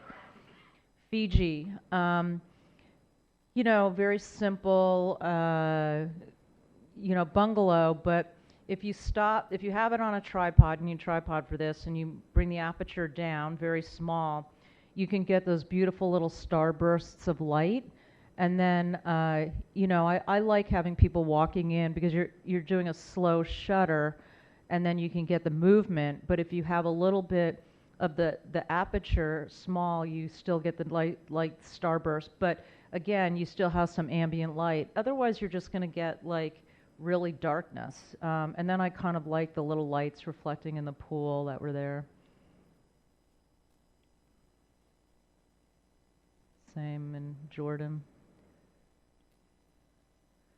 I love that bounce light, you know, that late afternoon after the sunset's gone down. And in Nepal, this Bodhanath Stupa, a lama has died, so they've lit 100,000 butter lamps for this lama. So knowing this, I positioned myself in a really good spot, an overview. I've scouted it earlier. I'm ready to go. And, you know, there it is. Sold this picture a lot. You know, when I do a lot of travel stories. Like I worked a lot for this magazine called Islands Magazine, and you know, so I was in Fiji for them. And you know, I'm in the hotel, and probably a lot of you have seen this. They'll get dancers that come to the hotel, and it's like horrible light. It's late at night. They're like in the lobby, or they're in, you know, horrible background. And so often, I'll do what I did here. Is I ask them. I said, "Do you mind coming back tomorrow?" And you know, I'll give them a tip or something, because I mean, these are performers, that's what they do for a living. So I had them come at sunset so that I again could get the ambient light. They're flamethrowers, so you know, getting that movement with the flame throwing, but having the light in the background. And you know, maybe in something like this I'd pop a little flash or something, but so that got in the magazine. Beautiful light in the Bahamas. This I just thought was funny. This was in the London book, but this guy under a giant shoe reading a newspaper. You know, and then here you have night, you know, but there was like a lot going on in the, this was from a magazine, this was in the Seychelles, but I liked the full moon. The moon was quite apparent. And, you know, then skiing in Banff, I just saw that full moon come up. So gesture is something that, you know, that can be quite compelling in a photo. We have this crazy thing on January 1st, where for some reason everybody jumps in the ocean, the Polar Bear Club. So these guys are dressed up like polar bears, but that was a cute moment. King Neptune. In Tibet, they do this, the monks do this thing, debating, where they slap the hand. It's very animated. You know, so often it can be challenging, and it's very crowded. So how do you photograph like in big crowds, a market or something? But here I decided to isolate, and that's something that, you know, just walking around the walls, just really isolating, you know, a group, because otherwise it just you don't know where your eye is looking. So I think that's really important to think about your backgrounds, and sometimes the best picture's behind you. This was in St. Lucia. I was photographing something on the beach, and I heard this noise. I turned around, and bam, shot this, like in a second. It was a bride and groom jumping off the dock. And so just being aware, sometimes the best picture's the other way. I like when people spontaneously touch. And again, I realize that this is not, I don't like to tell people what to do when they're in groups, because it might not be culturally appropriate, you know? So this was a couple of, I don't know if they're sisters or friends actually, in Sapo, these hill tribe in northern India. But I just sort of loved how she just sort of draped her hands over her friends. But, you know, you just have to be a little wary, a little careful of asking people to do that, even husband, wife, or whatever. This was a moment in Tibet, just walking by, and this guy, I thought it was so funny because it was actually his child, obviously, that I thought was incredibly cute, but, you know, he's not even aware of that. I stopped and took a picture of the guy, and his child is just delightful. Think about your backgrounds. This is something I'm really big on. This is in Argentina. I was out at night, and this couple actually is just out on their own dancing the tango. It's not set up. But I love the background. It's so cinematic. So I just waited for them and let them do their thing and snapped it. But see how important it is to wait for them to be in the right space. Like, so you're not getting this here, you know, like you want to see, this is just great that they're there. And it's not, this isn't coming out of his head. And it's just the right spacing. So I just waited for them to get into that. Like, I will wait forever if I see a background that I like, you know, and sadly this background, I was just back there last month, doesn't exist any longer, it's painted over. This I loved. This was in the Seychelles, and someone painted this strange mural like with the trees. So I just waited, and I got different people walking by. But she really worked because she had the right gesture. See how her feet are apart, her hands are apart. And then the stripes were great. They mimicked the stripes in the back. So that was just, again, just finding that right positioning to make that moment. Just saw this guy leaning again. I was in Indonesia. I did a big feature story for Islands. I sailed from Bali to Papua New Guinea for a couple weeks and stopped at all these different little islands. And anyway, this is one of the islands, and I, you know, I'm just walking around the street and just saw this guy leaning against the background. I thought, wow, great color. So for me, that was about the color. Bhutan. So when I'm making a portrait, again, it's a very interactive experience often, and you know, I liked his hat, I liked his robe, but I wanted it to kind of say Bhutan. So I just asked him to stand there and get that background. And when I'm making a portrait, there's really nothing sneaky about the way I work. You know, people see me, they know what I'm doing. And again, I'm in the business of making a good photo, so I lead them to a place where I can get nice light and something that, it's a little bit of an environmental portrait. These pictures look very simple, but you need something that that your eye will come back to the photo for. You know, you can see thousands of portraits, but what is it that brings your eye back to the photo? This is in Bhutan, and I just loved her face, that the craggliness of the face sort of mimicked the door. And, you know, she was there. She was walking, circumambulating. It's a monastery, and doing her prayer beads. And, you know, there's something so beautiful about just taking someone by the hand and, you know, do you mind sitting here? And, you know, I talked to her for a while. Well, she had no idea what I was saying, but it was it's just a sweet moment.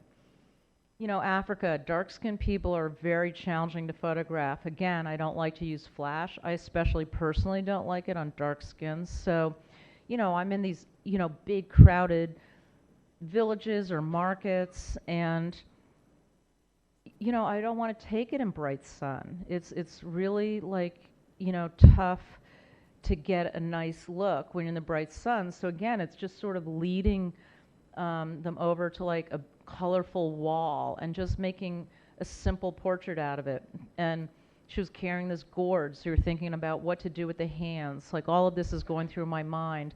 I love the catchlight in the eyes. I'm always looking for that because I feel like that's really a connection when I'm making a portrait.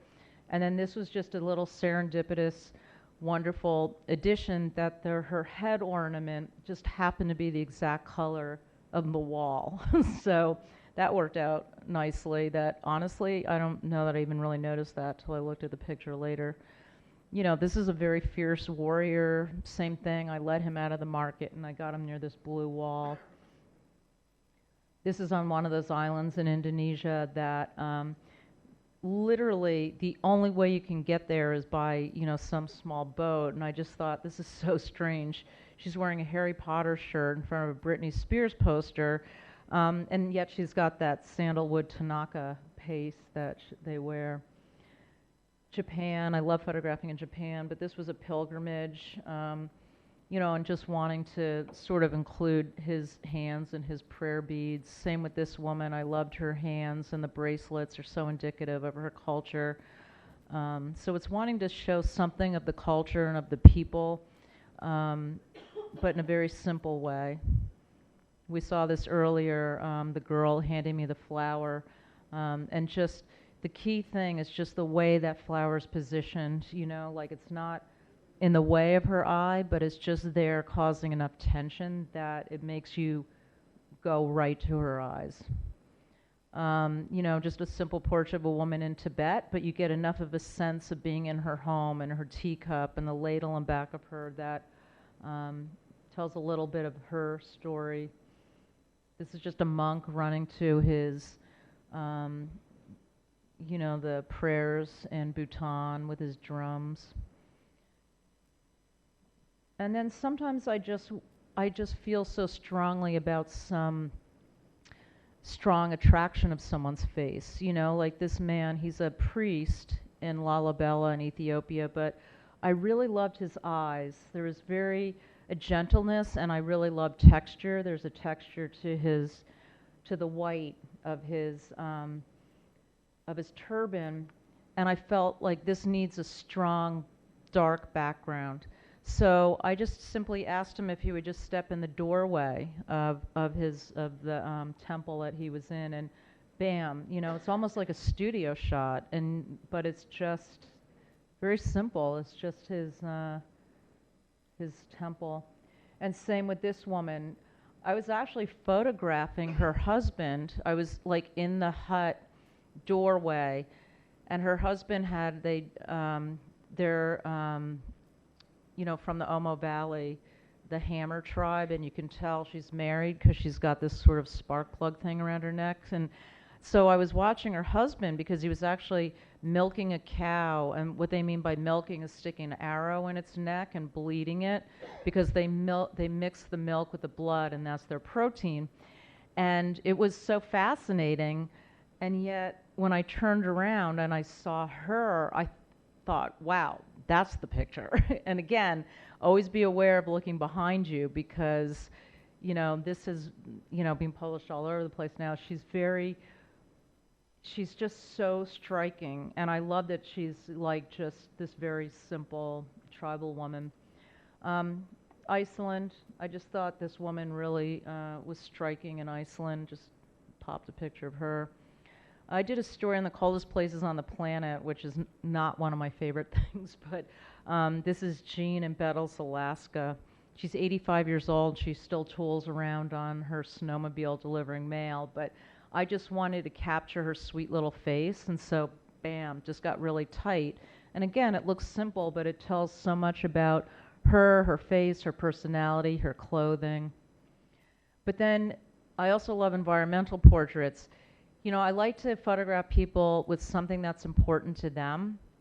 And once I asked this Tibetan man, I said, you know, can I photograph you, you know, with your wife? And he said, my wife? He said, I want to be photographed with my pig. So I never make an assumption about what's important to somebody now. I let them to tell me, like, what do they want to be photographed with. But I was in Greenland, and this guy this is his grandparents' house. And I thought it was so funny that I mean, there's really nothing there on this island, but he really wanted people to see his grandparents' house, and so he was dressed like them. And so I like pictures within pictures, and he was showing me a picture of his grandparents, and so that meant something. And this woman in Norway, her violin was important. And this little boy Tongi in Papua New Guinea, he used to blow this shell every morning, so that was something that was had meaning to them. And again, kind of showing the environment. So this is sort of an idea of expanding, you know, coming out and not just having a type portrait that has a little bit of an element, but coming out and really giving more of a sense of place of where people are. Again, in Bhutan, you know, you would just know that this is, you know, in Bhutan. And then sometimes a portrait is not necessarily showing a face. I mean, often I photograph people's hands or feet. You know, this was in Afghanistan, and I didn't want to show her face, but what was important to me anyway was just this henna and, you know, really giving a sense of her clothing and her sense of her decoration. And to me, that told a lot about her. This was up in the Arctic. This guy was really proud. He catches snow crabs. So, you know, he wanted me to show his giant snow crabs. So creating a sense of place. So if I go in and this is, you know, often a good thing to do, if I take groups that are doing street photography or something and they're not really sure where to start, and maybe this is an exercise for yourself if you travel, you know, I come up with a shoot list. You know, what is it that I want to get? You know, I go to a place or, you know, for instance, I'm in Dubai. What do I want to photograph? So I look for like the highest point. Well, we all know where that is here. So, you know, go up to the top and get an overview. And that's what I look for when I go anywhere. Because if you can get an overview, first of all, you want your audience to see that, but also myself. I want to know, like, what's the lay of the land here? And, you know, so then I go into, you know, getting a portrait, maybe getting a food shot, getting a detail shot. You know, so we'll talk about, like, closing in. So when I went to Brazil, I really had this idea. This is the shot that I really wanted. I wanted that statue of Jesus, and so I hired a helicopter. And I always start shooting, like, right away. And you know, from having learned experience, and thank goodness I did that, because as you can see, these clouds are starting to come in, the fog, which I liked, you know, and I shot it, but then I did the helicopter 3 times. I never saw the statue again for the entire week that I was there. It was completely enveloped in fog from above and even below. So I was really lucky I got anything. I just shot a story, this year on in Honduras, and it was this island off of the mainland. So often I try to get like a helicopter or something that'll give me an overview, but I couldn't get a helicopter, so I was really lucky that I happened to get a drone. So this is actually the first time I shot a drone, but it was really important to me to show, because it's a big dive resort and I was there diving, it was important for me to show the size of this little island, that you can see how small it is because it's a private little island, but then also to show the coral and to show, you know, it's really hard to capture the essence of this place when you're just on the beach. But to me, it was important to give that overview. So, you know, getting that. When I went to Turkey, you know, it was using a hot air balloon in Cappadocia, and, you know, getting that sense of this incredible moonscape and what does that look like, and giving a sense of scale and perspective. Same with the mountain range. I mean, this area of Bhutan is really known for the mountain range, and so adding a sense of place to it with the prayer flags and these little Buddhist things. I did a shoot for Jamaica Tourism, and, you know, so again, getting up high, showing the water and what it looks like there. In the China book, I wanted to show what this one area of China looked like, and they had the slate tile roofs, and so, you know, getting this overview, but then, you know, having this little person in the bottom right-hand corner, you know, just having that little element of human there. When I was in Iceland, this volcano was erupting, so I got a plane and I went and I flew over the volcano so that I could do this piece on fire and ice. And then landscape, of course, you know, landscape's really important to incorporate into when you're giving a sense of place. So Thailand, the real beauty of the the water there. Africa, they have such incredible trees, sort of like showing that. Iceland, you know, known for these magnificent waterfalls, giving a sense of place there, and the Black Beach, you know, incorporating this idea, the S curve, where your eye is going from here, leading into the back, and the pillars of darkness, or even just looking at this Black Beach. But by this feather being there, just to me, kind of grounded your eye, so it's not just looking at a bunch of pebbles, but you got the idea this is not a white sand beach, that this is a black pebble beach, thus the name, Black Beach. This was another take of Iceberg Alley, showing the beautiful blue ice there. And then at Zermatt in Switzerland, kind of trying to get a different take on it, you know, by having the train go by and have that, that in there. The sense of landscape in when I did the Silk Road, crossing through China and Pakistan and Kashgar. It's a different take on the landscape, the animals in South Africa. So Antarctica, I've been there a couple of times, but really trying to show the ice, you know, that's a challenge, and how do you show it differently? You know, we've all seen the ice and penguins from there, but to me this was really quite dramatic, seeing this chunk of ice go by that was almost like the size of Belgium, you know, like just kind of cruising by and kind of getting the ghost images. So, so when you go to some of these places, I just want to touch upon photographing iconic places and making them your own, because that's often challenging. If you're at the pyramids in Egypt, you know, like we've all seen pictures like this so much. How do you make them so they're different? I have many different versions of the Taj Mahal. I've been there many times. It never gets old to me. I love that place, but I don't even know how I got this, but you go early, you know, and no people. Like, that's pretty rare. If you're just there at the gate, you have like 1/100th of a second to even get that before it's infiltrated with crowds. But what I used to really enjoy doing was going in the back, and then you saw the villagers, and you saw the sadhus in the back, and the people that, you know, the fishermen, bringing the camels down to drink. This is a different viewpoint completely, that was kind of looking more at the focus of the goats, and then the Taj is a little more incidental, another area where they're actually doing washing and laundry, and so it's kind of interesting to make it almost just more of an incidental and just about that. In Myanmar, I had photographed this before, but I went back because I specifically wanted the color of the lights and that little bit of new moon. So sometimes you have to really suffer for these photos. Like every time I look at like this, I think, oh, this is really beautiful. But I went, I had gotten to the top of this. I spent the night. I photographed it, but when I came out of the temple, someone had taken my shoes. So I actually had to climb all the way back down the mountain with no shoes. And then I had to buy a pair of flip-flops and wear them for the rest of the time I was there. You can tell this is sort of an older picture, but you know, how do you photograph like the Buddha in Japan? Like everybody had their phones photographing.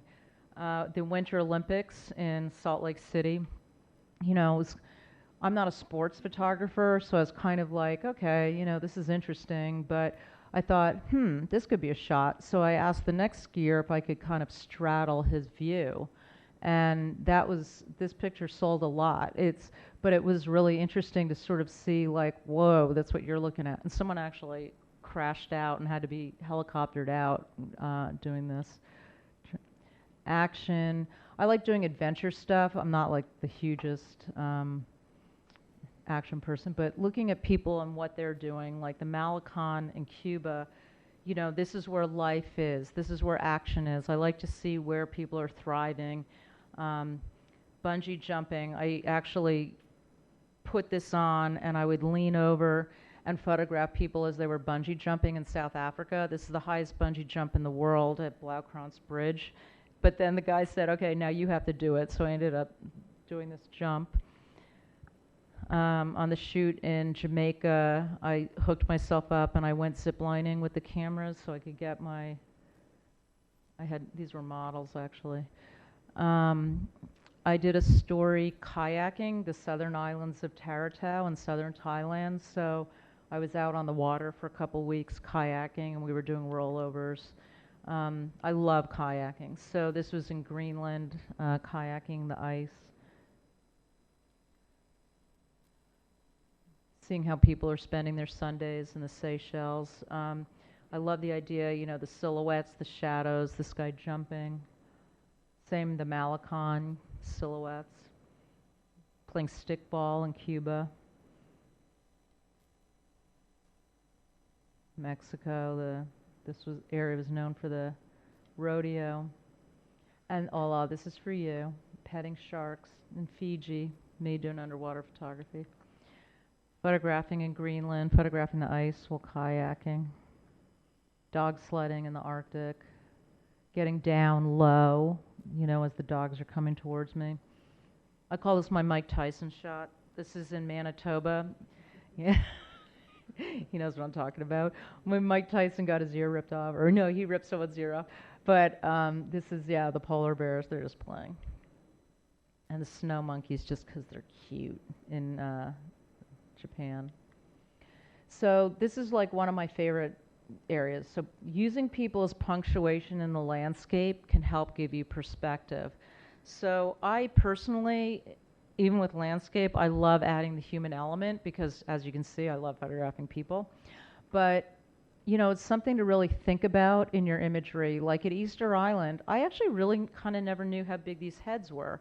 So waiting for someone to walk by not only gave it a sense of perspective and size, but I thought it was actually kind of funny. Like every time I look at this, I feel like they're kind of watching her, you know, looking like her going by.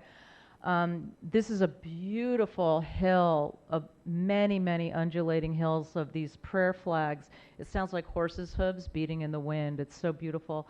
But it needed something to ground the eye. So I just waited, and I knew that, and I watched this empty spot, and this guy came by with his horse. So for me, that really sort of grounded the prayer flags. And this in Fiji, you know, this was nice. The sky was gorgeous, but, you know, I'm not that interested in sunsets for the sake of sunsets. I like to have something in the foreground, and so the sky was nice, and I liked the reflections, but then when that woman was standing there, I just sort of loved, she almost looked like a kind of a mermaid. She had this little curve to her. So I just thought that she was a nice little human element. This was a Nat Geo trip. This was hiking in Ladakh, northern India. And, you know, again, this idea of the curve, like your eye starts here, and then it's going to take you back all the way back to the, you know, you want something that you can often use people to lead your eye in there. You know, your eye is following them walking.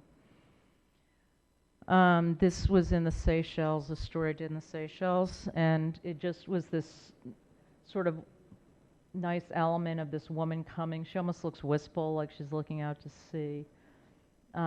This was part of the Honduras story, that I wanted to show the different terrains there on this island, but, you know, having people, you know, that were sitting at the end of the dock just sort of added a nice human element. The Bolivian salt flats, definitely needed some person to ground that. This, I just happened to get this woman walking by in the Seychelles that really gave it a sense of how big these rocks are. Otherwise, how would you know how big those rocks are? You know, you couldn't really tell. Same with this in Chile, just kind of walking by. This image that I took when I did this circumambulation, which took a week to walk around Mount Kailash. This was a big opening lead in the magazine, 2 pages, because it really gave a sense of starting the pilgrimage. You know, like you're just, again, your eye is just following that trail. It's just taking you back. Iceland, you know, that blue lake that I just thought was so fun. I just took my camera in there and I just photographed people in the lake. I just got on my stomach and photographed these monks in Bhutan to kind of give the sense of these long horns, how long they are. In Tanzania, I went by myself just camping out with these in this area, and I just loved like the dust coming up and just that little punctuation of red. But it was funny, the guys were sitting around the fire with me that night and showing me how they cook zebra on a stick, and I was showing them how I make bread on a stick, you know, toast. But I was showing them pictures of my family, and they were so funny because they didn't care at all about like what my dad looked like. They were just like, what is he in front of? And I was trying to describe that he was skiing. There was snow, and they're like, well, what's snow? And you know, I was trying to describe snow, and then there was a picture of, I don't know, my family in Cancun in front of the ocean, and they're like, well, what's ocean? Like, it's really hard to describe these sort of esoteric ideas of ocean and snow. And this was climbing up Kilimanjaro, Mount Kilimanjaro in Africa, Alaska. Again, just kind of something to center on. Waited for a little monk to go by to kind of give a sense of scale to those large prayer flags. And then this was in the Netherlands. The windmills are so indicative, and they're, you know, a historical site. But then when this guy jumped out and he actually had the yellow clogs on, I was like, all right, that makes the picture. When I shot this story in Alaska, there was no light at all, and it was very flat. And then we had like 5 minutes, and I'm like, oh my gosh, I have to run out there and get this. And so it was very short, but again, you know, having a kayaker in front of the ice was really important to give it that sense of scale, how big the ice is. This was something I shot for Nat Geo, but having the yak herder waiting for him to walk by and you know, to give that sense of scale to these really kind of interesting waterfalls. When I did that kayaking story in southern Taratau in Thailand, they have, it's very beautiful limestone karsts.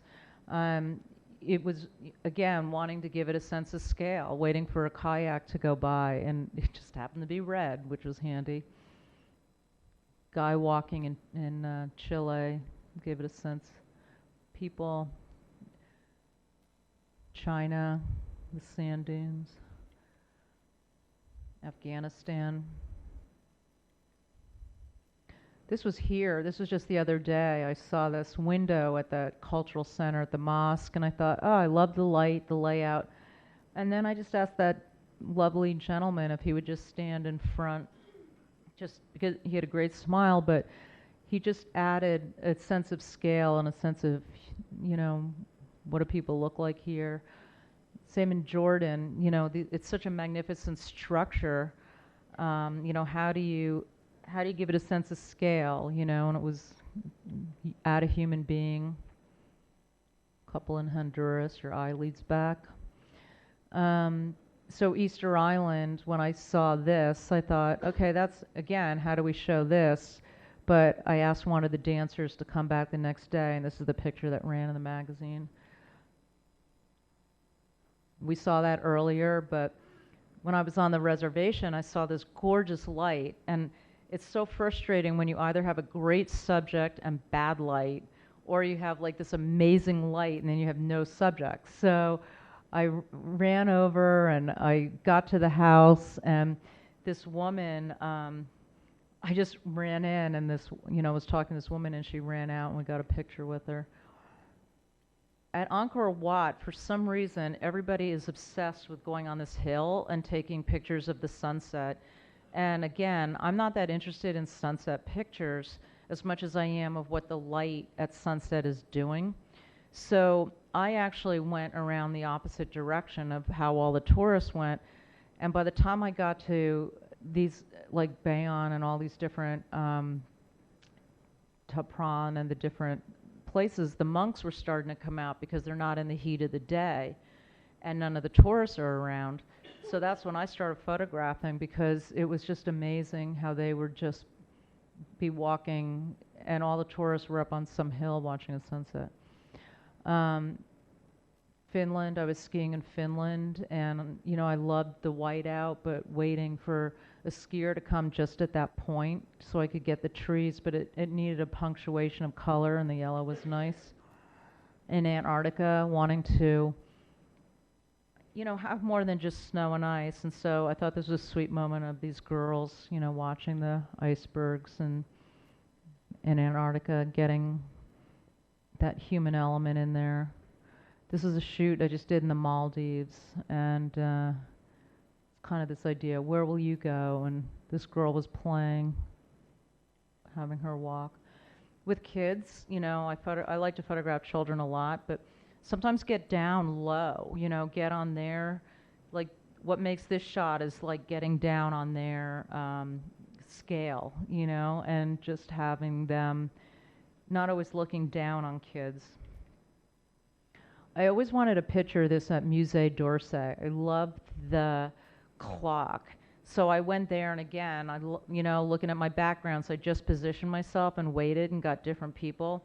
And I loved this couple. I love that they're unaware that I'm even watching, but the tension between them, you know, that negative space. I'm always looking for the negative space and see the space in between, like right here, would be totally different if they were melted together.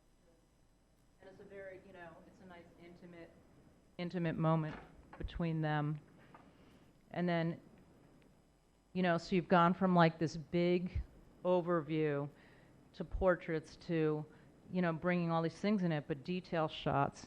And this is Japan, you know, this is like all the monks have gone in the monastery and looking at different things that tell you about a place that, you know, think small, think minute, think, you know, what tells you about a place. This is in Laos. This was funny because I was actually going to my gym in New York City, and I was running in the snow, and I saw this dash of color, and I was like, that's weird, what's that? And I just took a picture of this with my phone, and I'm like, I could not figure it out. It's a pair of ballet shoes in ice. And I had no idea how they got there, but I posted this on Instagram, and then I got a call, and they ended up publishing in National Geographic. I got a call from Nat Geo, and they ended up publishing this picture. But so always be ready. You never know. Again, detail shots. This is inside the prayer flag in Tibet. And then this was, you know, a massage. And so in the Seychelles, and I wanted to show the different elements that they use in the massage. And then Thailand, just a nice detail shot there. So I'm just going to end on this. So I gave a talk at the George Eastman Kodak House, and they allowed me to choose. They have a great collection of photography, and they allowed me to choose 3 different photographers' work that I could look at, you know, in person, like actual images. Really tough to choose. Dorothy Lang, of course, I love her work. And Louis Hine, his work with child labor, and Eugene Smith, I love his work. But while we look at all of this work and how you make your photographs, always remember that you're still going to bring your view into it through the editing. The editing being what you decide to take, what you decide not to take, but also the pictures that you choose. And I just wanted to, like, I thought this was such an interesting look at, you know, what does this feeling evoke? You look at this and you feel sad. This kid looks really poor. He looks like he's not happy.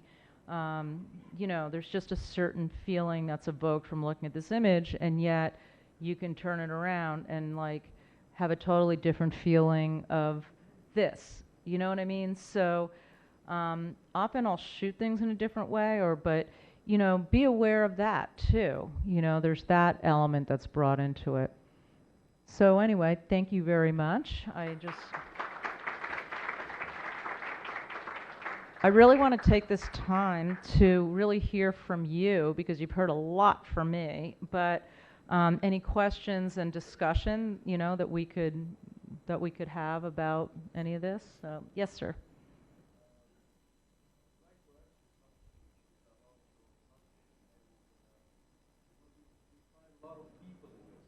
I find a lot of people in my subjects, uh-huh.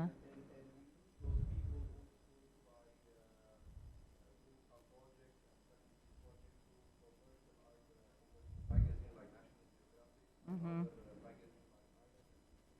Mm-hmm. I was wondering, are you taking any kind of permission from the publish those as well, or you simply just show it and after that you publish those people? Okay, so do I get permission? Yeah, more and more I'm getting model releases from people, which it's just the nature of, first of all, America's a very litigious society. You know, a very litigious society, like people like to sue each other.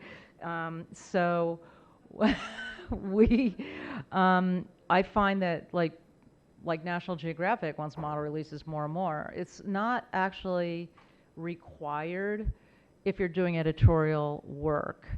But you know, you just don't know where it's going to be used. Like certainly for a book cover, you know, they want a release. And so I'm getting releases more and more. I hate it. It's really hard to be like in Mongolia running after some eagle hunter on a horse saying, wait, can you sign this? I mean, it completely, I don't do it if it feels awkward. And when you see my post-disaster conflict work, I'm not there like in Haiti saying, oh, I'm so sorry you're getting your leg amputated. Here, can you sign this model release? You know, I mean, it's, you know, that's just inhumane. But,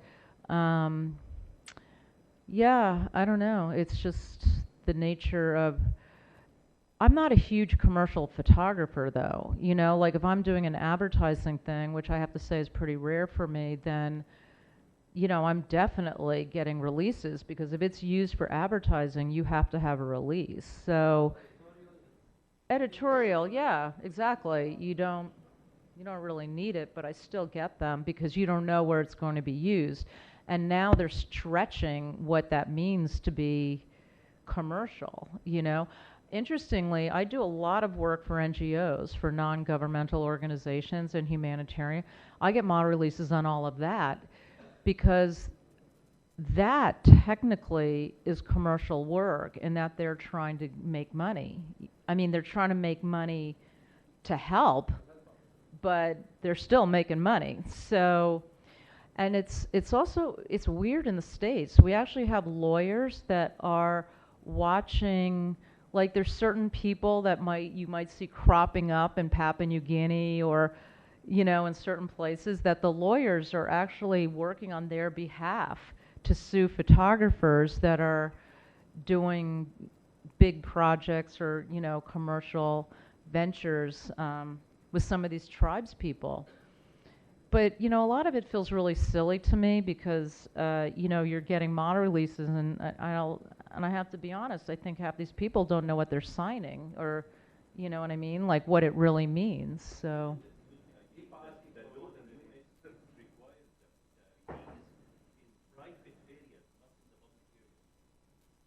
I'm sorry, in here or the?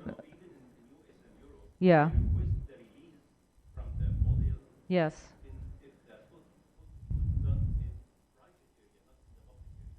They request the model release. Honestly, they request the model release kind of wherever you are. I mean, as for my clients, like National Geographic, or they don't care if it's private or public. Yeah, if you're recognizable.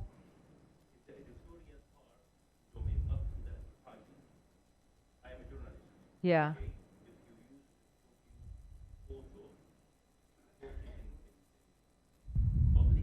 Yeah. Yeah, I mean, I'm not a lawyer, so I just sort of try to cover my bases, you know what I mean, as much as possible, but, you know, it really depends. I don't have model release on a lot of stuff, but I will say I'm getting them more and more because, yeah. All right, all of you that are watching this, like on YouTube, I have model releases on everything. No, no, I don't know. Yeah, thank you. Yes, sir.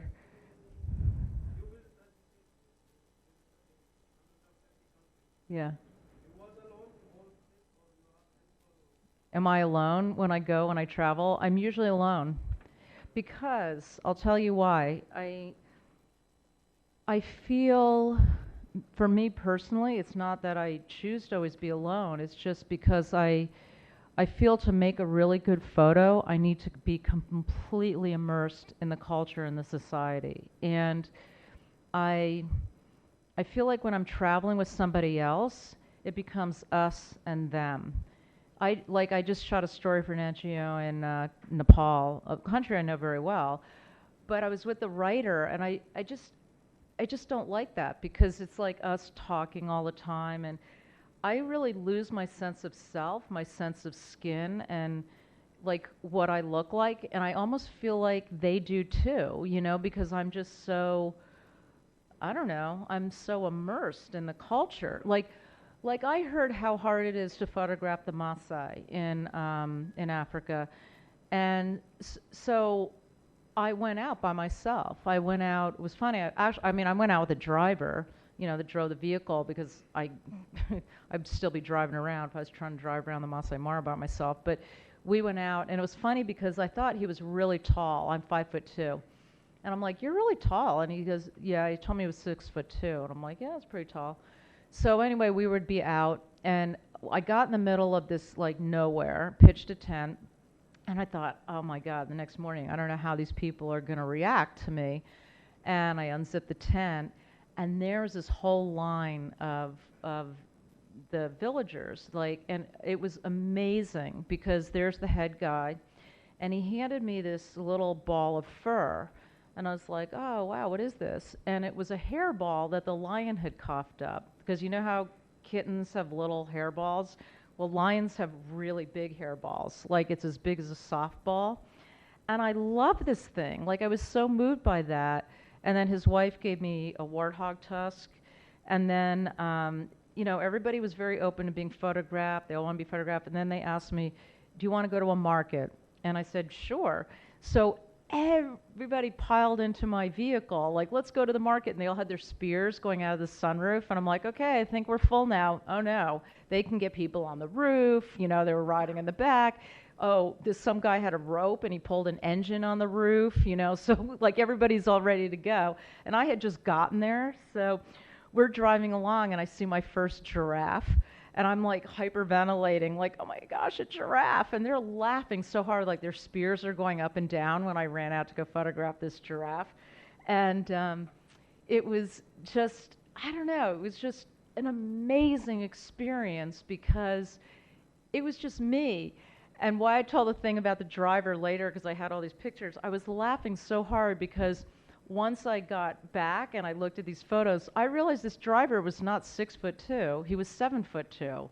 Like he was really super tall.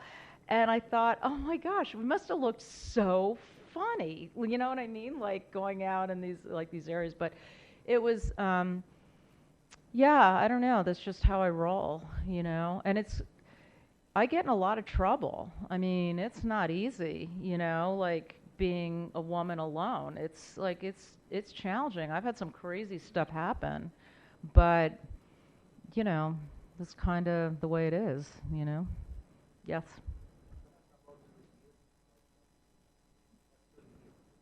What's my what? Gear? My gear? Well, Nikon. I've been shooting Nikon for years, but I recently got some Sony, nice lightweight Sony, and so I think, you know, different cameras for different jobs, you know, but I just like good glass.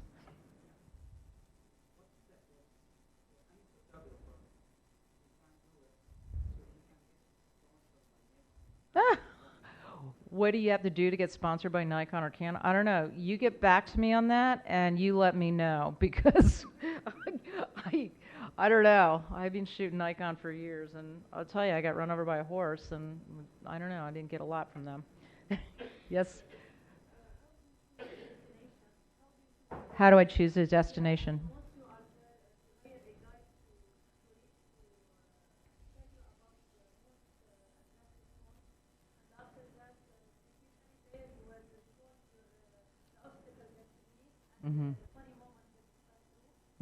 Good question. So yeah, so do I keep notes and how do I pick the place? So I have kept a journal nearly every day since I was 10 years old. which is crazy obsessive. But yeah, when I'm traveling, I take a lot of notes. And then I put a lot of it in the caption metadata, which, oh my gosh, that is so much work. Like seriously, there's so much post-production like in that adding work that sometimes for me it takes longer than the shoot, you know, because I like getting some backstory. For me, words are really important to have with images, you know, that adds some layer to it.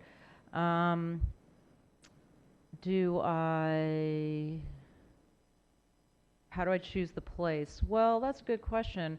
I mean, often I get called to go to a place, but I also like look at, okay, what am I interested in? Like for instance, I got interested in this idea of women working, right? So then I started contacting, I wanted accessibility. So I started contacting different NGOs, like non-government organizations, and like, not that I'm totally wedded to doing just that, but I wanted to, you know, start looking at how do I build this body of work. So I start getting assignments in that realm because the assignment is going to help fund the project. Like, I don't get a lot of grants or other funding. I get assignments to pay for it. So that's how I work. But, you know, a lot of times I create it or, you know, I want to go here, but I don't really travel anywhere unless I have an assignment. You know, I don't really vacation. I don't go unless I have work, and I don't know. That's just kind of, yes, sir. How do I communicate with all those people? Oh, yes, thanks. I don't think I answered your whole question. So thank you for bringing that up again. So yeah, how do I communicate with people? So when I do get to a place, I will, and I really need to get a lot of information, I hire a fixer. Like in Afghanistan, you know, I had to have a fixer because I don't understand that language, and you really want to know what those people are saying. If, you know, like, hey, are we gonna like jump her, like, or what, you know? And I'm like, okay, I need to, and because they were doing a lot of kidnappings at the time, and so you want to be aware, know what's going on. But so that when you're in that kind of situation, but often I'm in places where, yes, I'm going around with somebody that, you know, when I'm on assignment, I have to go to place, you know, that they come with me, that they know the area, because I'm trying to move fast, you know, and I need to get a lot. But, you know, then there's times when I'm just sort of, you know, kind of on my own, but again, like, there's something, I like having the translator because I like understanding what's going on, but there's something also really wonderful about what I was trying to say before, where you're connecting with people. You know, you can always find somebody to speak a little English, but you're just connecting with them on this heartfelt level of like, hi, you know, I'm just here, and, you know, it is setting yourself up for vulnerability, but I'll tell you this really quick story. I was in Bolivia, and within 24 hours, someone had stolen my camera bag. I mean, and I was being so careful. I knew that it was dangerous, and I had it close to me, and I just stopped to get lunch. And I sat next to a wall in the restaurant. I had the bag in between my legs. I put the strap around the chair, and I was like so careful. And like this kid came up like, hey, can I shine your shoes? And this guy came up like, hey, can I have some money? And I was like, I knew in that second something was weird, but someone had cut the strap and ran off. All my Nikons, all my lenses. And I was like, and I was there shooting a book. So you know, my first thought is like, okay, I'm going to change my ticket. You know, if I don't have equipment, there's no point in staying here. I couldn't change the ticket. Went to the police, filed a report, and they said, you know, like, seriously, 8 people were in line ahead of me, all reporting that they had just been robbed, because everybody gets robbed there, in very interesting, creative ways, I might add. But so then I said, you know, the cop said, you might as well go to the market and see if you can buy your equipment back.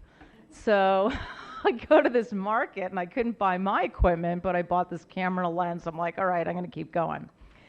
So I go onward to Lake Titicaca, where I was, heading to, but now I'm very late because all of this is unfolded. And so I'm on this bus with all these like Bolivian Indians. They don't even speak Spanish.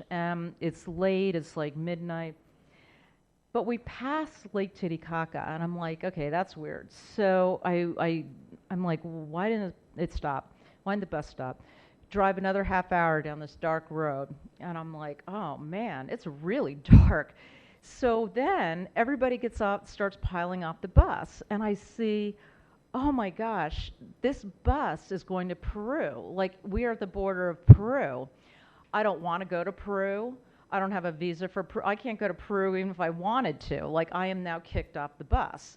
So I'm standing there in this darkness with nothing, telling this, like, one little guard, like, is there a hotel or how can I get out of here? And he's just like, I don't know, no bus, no way back. I said, I need to get back to Copacabana. And he's like, I don't know, can't help you there. And I'm like, oh my gosh, like one of those like, why didn't I get married and live in suburbia moments, So I'm standing there like, this is not good. 3 guys step out of the shadows. I mean, they were like gangster central casting. Seriously, one guy had a gold tooth that was actually glinting in the moonlight, and he's like, we'll take you back to Copacabana. And I'm thinking, oh man, I am like not in a good situation. Like, do I stay? Do I go? So I'm like, yeah, okay, let's go. So I get in this van with these 3 guys, and so, I'm in the back with I'm in the front seat with the driver, and then 2 guys in the back, and they're driving down that dark, dark road I just went through, and I had this tiny little pocket knife, like that wouldn't even open a letter, like open up my leg, like thinking, okay, if this guy touches me, I'm going for the eyes, and I'm like, and the whole time I'm thinking, oh my God, please don't rape me, please don't rape me, and then sure enough, this guy just stops in the middle of this darkness. I don't even see a pinpoint of light of where to run. Turns off the ignition. He's like, give us your money. And I'm like, what? And he goes, give us your money. And I lost it. Like, it was so uncharacteristic of me, but I'm like, no, I'm tired. I'm hungry. I've already been robbed today. Like, I have nothing left. Like, I'm totally losing it on this guy.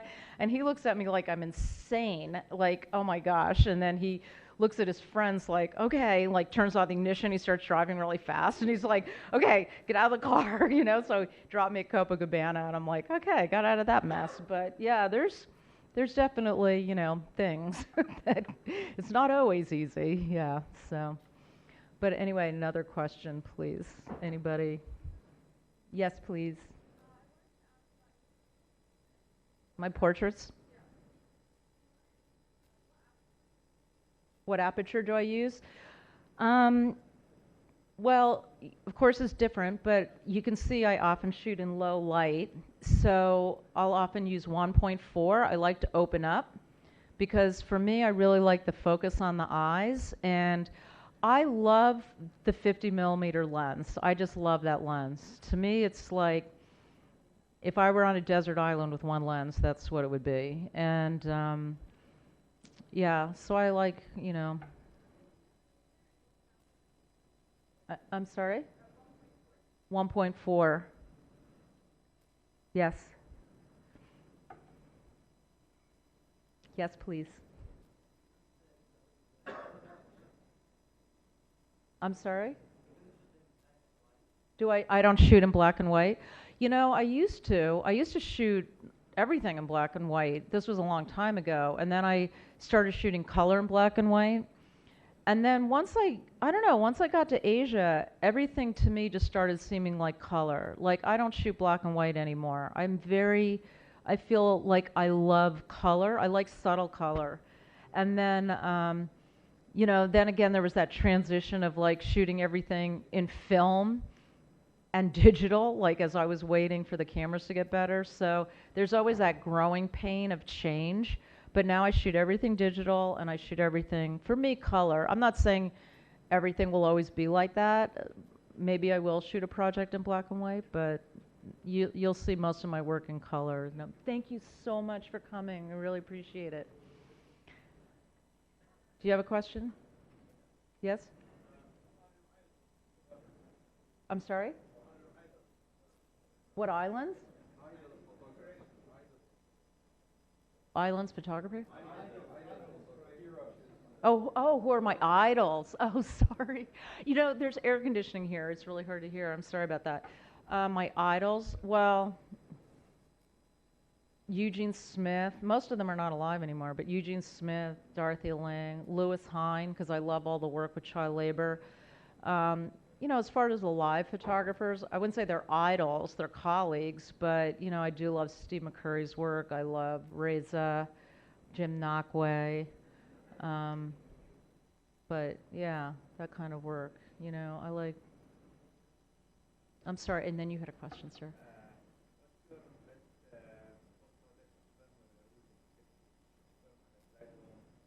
Oh, what do I use for post-production?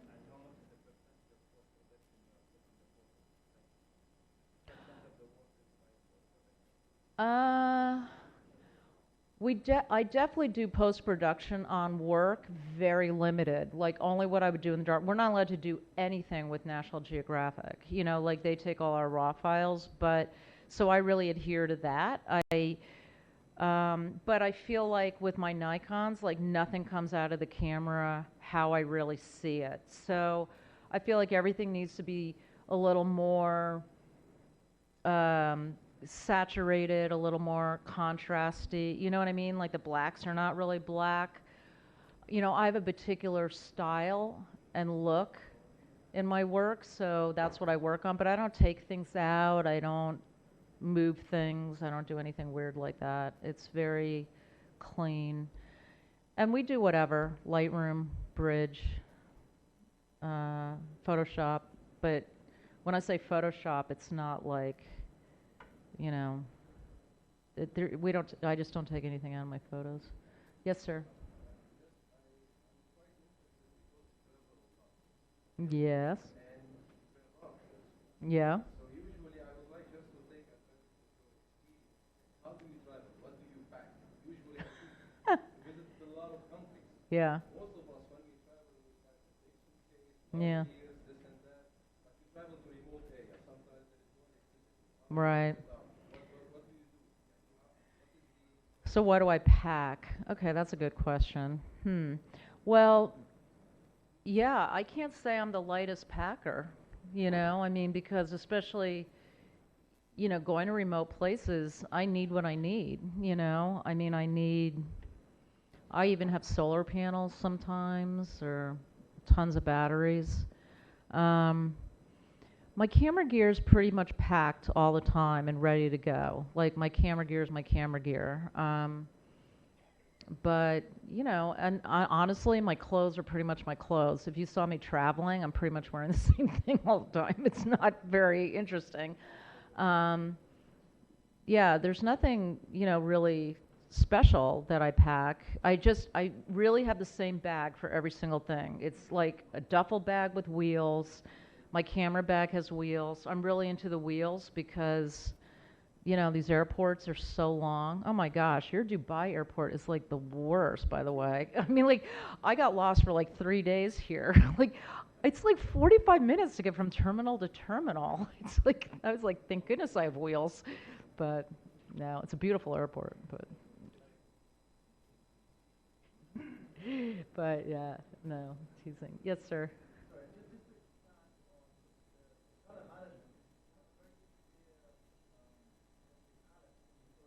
Uh-huh.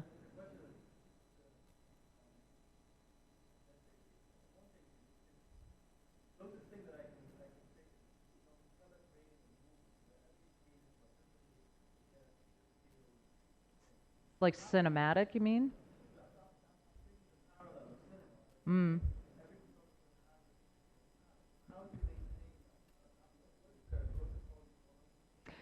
I mean, that's a really great question, but I think that that's important in all professional photography.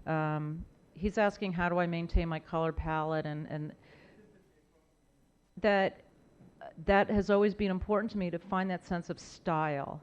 I want someone to look at my image and go, wow, that looks like an Alison Wright photo. You know, I want that. So I think about it a lot, you know, about what Yeah, I don't know. It's a very difficult thing to put into words because it's an aesthetic. So how do you really describe that? Like, it's interesting because I actually work with assistants that like will help me because I travel so much that I have them do the initial, like I do all my own editing but when I'm having them help me with the post production, it's very interesting. Like it's so hard for me to articulate what I'm looking for, and so it's just so frustrating when they can't see it. Like it makes me realize that it's not a learned thing in a way. It's like you either have it or you don't, like, and I'm not talking about like I have someone come in and do, like I'm there totally hands-on when it comes to, final images, but when I'm talking about just the initial, like, here's the hard drive and just coming back, I just want to see like the initial shoot, just make it look like, I'm like, seriously, do you really, and I'm not like trying to sound like a jerk about this, but I'm just like,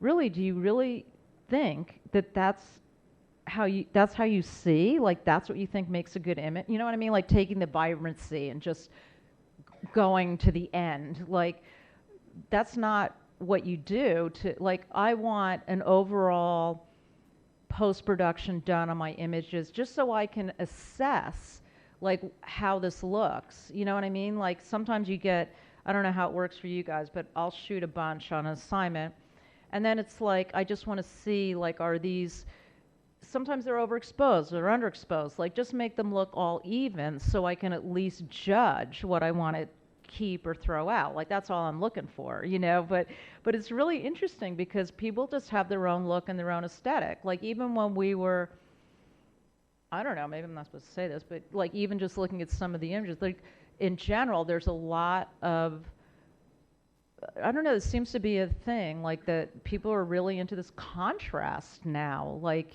and people are even getting kicked out of contests, like at World Press and stuff, because people just love that oversaturation slider, and I don't know, it's just, yeah, exactly, and it's a look, but it's just not my look, so you just have to decide, like, what your look is, and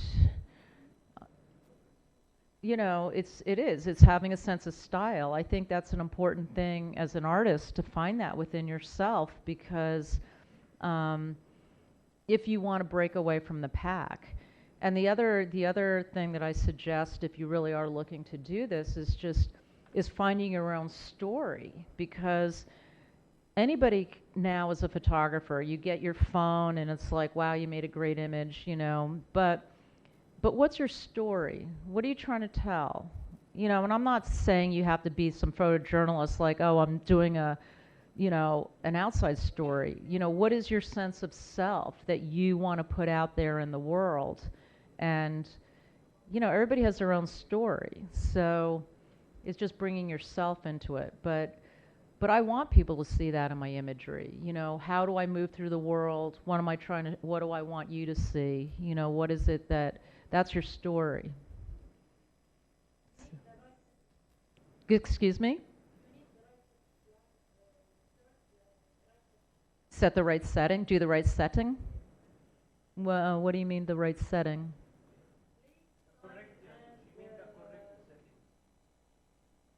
The place, the elements, the right elements. Yeah, good point. Yes, sir. Okay. Something I like and love with your portrait. I love that every photo I see that we remember the name and the age and every information of the person. I think Really? Oh, thank you. photographer should be like this. Mm-hmm. When they shoot somebody, they should know the whole story of this one. Yeah. When I see the photo, I feel like I am with you. Mm-hmm. I think that's the same photo. Oh, thank you. That means so much to me. Thank you. He was saying that he appreciates that I remember the name and the age and about the people, and I think it's respect, I mean, that's important to me, and I appreciate that because it's the hardest thing editing my people. I feel like I do. Sometimes when I look, I think, wow, I met all of these people. Like, it's incredible, and I feel like I owe so much to people that have let me into their lives, you know? Really, it's an honor. It's an honor to be here sharing this with you. I feel so lucky. I've met such incredible people. You have such an amazing opportunity here. Like, we have been completely blown away by this building and the staff and the people that are running this, that I feel very envious. I wish that I could be coming here and partaking in this more, because you have a great opportunity, and you know, I'd love to see what you guys are all doing at some point, you know. Yeah, hope to continue the relationship. So, yes.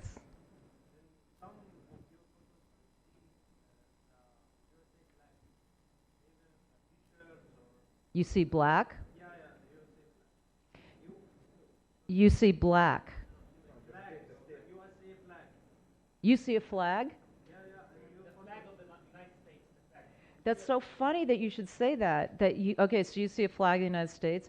You know what's funny? When I shot that Poverty in America project, I started counting how many American flags I saw that were coming up, like in T-shirts or in the background. Like, yeah, it's really funny. But sorry, I misheard you at first that you were saying black, and I wanted to say, as far as post-production, that's one thing that I have to say, because I started shooting in black and white, and when you asked me who are the people I really admire, I started out with black and white photographers that I feel really lucky, and maybe if you're into this, that you take this opportunity, that I started out in black and white, and I truly learned the zone system, the Ansel Adams zone system, that I was forced to do that because it really made me understand that idea of gradation, of the true black to the white, and how that's what I think is so missing in some of the students that, or the assistants that I'm working with, younger people, because they haven't gone through that whole system. And that really teaches you, like, how do you make a good image and having the gradation in there, because I see that so lacking in some of the images that I'm even looking at when we're judging, is this understanding of what makes a really beautiful, good image, just technically. And the problem is, if you don't get that technical down, it's going to get in the way of your message. And that's a shame, you know, because you don't want someone to look at this photo and go, oh, wow, this is great content, but man, it's just so bad, I can't get past it, you know? It's so, you know, I really encourage you to work on that, like, not let technical get in the way and it be all about that, but, you know, you just want to have that equipment down. You want to have that, you know, your message to be clear, and to, you know, have it, you know, not have people fumble over that, because it's a shame. Some of the things, like, you know, when you look at it, you just go, ooh, this would be great if it was just right on. Mostly in the post-production? No, it's in shooting as well. You need to know how to make a good image. Like, it makes me crazy, like, with my photo groups that say, oh, I'll just fix it in post-production. Make a good picture in the camera. You know, this is the school that I came from. Why not? Why not just lower your camera and not get those phone lines in there? You know what I mean? Like, train yourself to see, like, you know, I really challenge you to do that. Train yourself to see, so you're just tilting the camera and cropping in the camera, you know, or moving someone so you are getting them in good light, you know. The less you can do in post-production, the better. And like I said, I'm not allowed to do any of that anyway, so I'm always about trying to make the best possible image in the camera, and that makes a big difference in, yeah, in how you will see the end image, I believe. If you're trying to fix everything in post, then you're like, it looks like it, you know, it gets sloppy. All right, so, okay, one more question, and then we're gonna have to end, because I think that.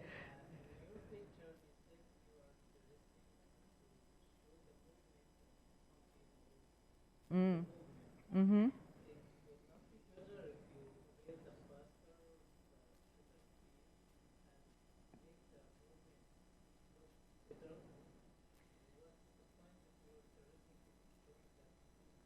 All right, so I said that I liked showing people moving, and you're saying why not do a faster shutter speed so that they're not moving? Oh, this is not a law, or this is not like how you necessarily have to shoot. I was just suggesting because that was just for that particular kind of image, you know, that I don't always want people moving, but because it was low light, and for me, it was more about the evocativeness feeling of this resort. It wasn't about her as a subject. It was fine for her to just be a blur. For me to get her, for instance, that woman stopped walking, you know, I'd have to pop some flash on her or something. And she's just incidental. You know what I mean? But I'm not saying that that's, you have to do a long exposure and get someone moving. No, no. You have to find your own, you know, look, like what you're striving for with it. So, all right. Thank you so much. You've been very generous with your time. A minute, please. We would like to thank you, Alison. That was really very interesting and inspiring. We would like also to thank you all for attending this lecture, and please come in our future lecture always. I would like to thank you with this thank you certificate and to take a group photo. Oh, Thank you very much. Ola loves taking group photos and selfies.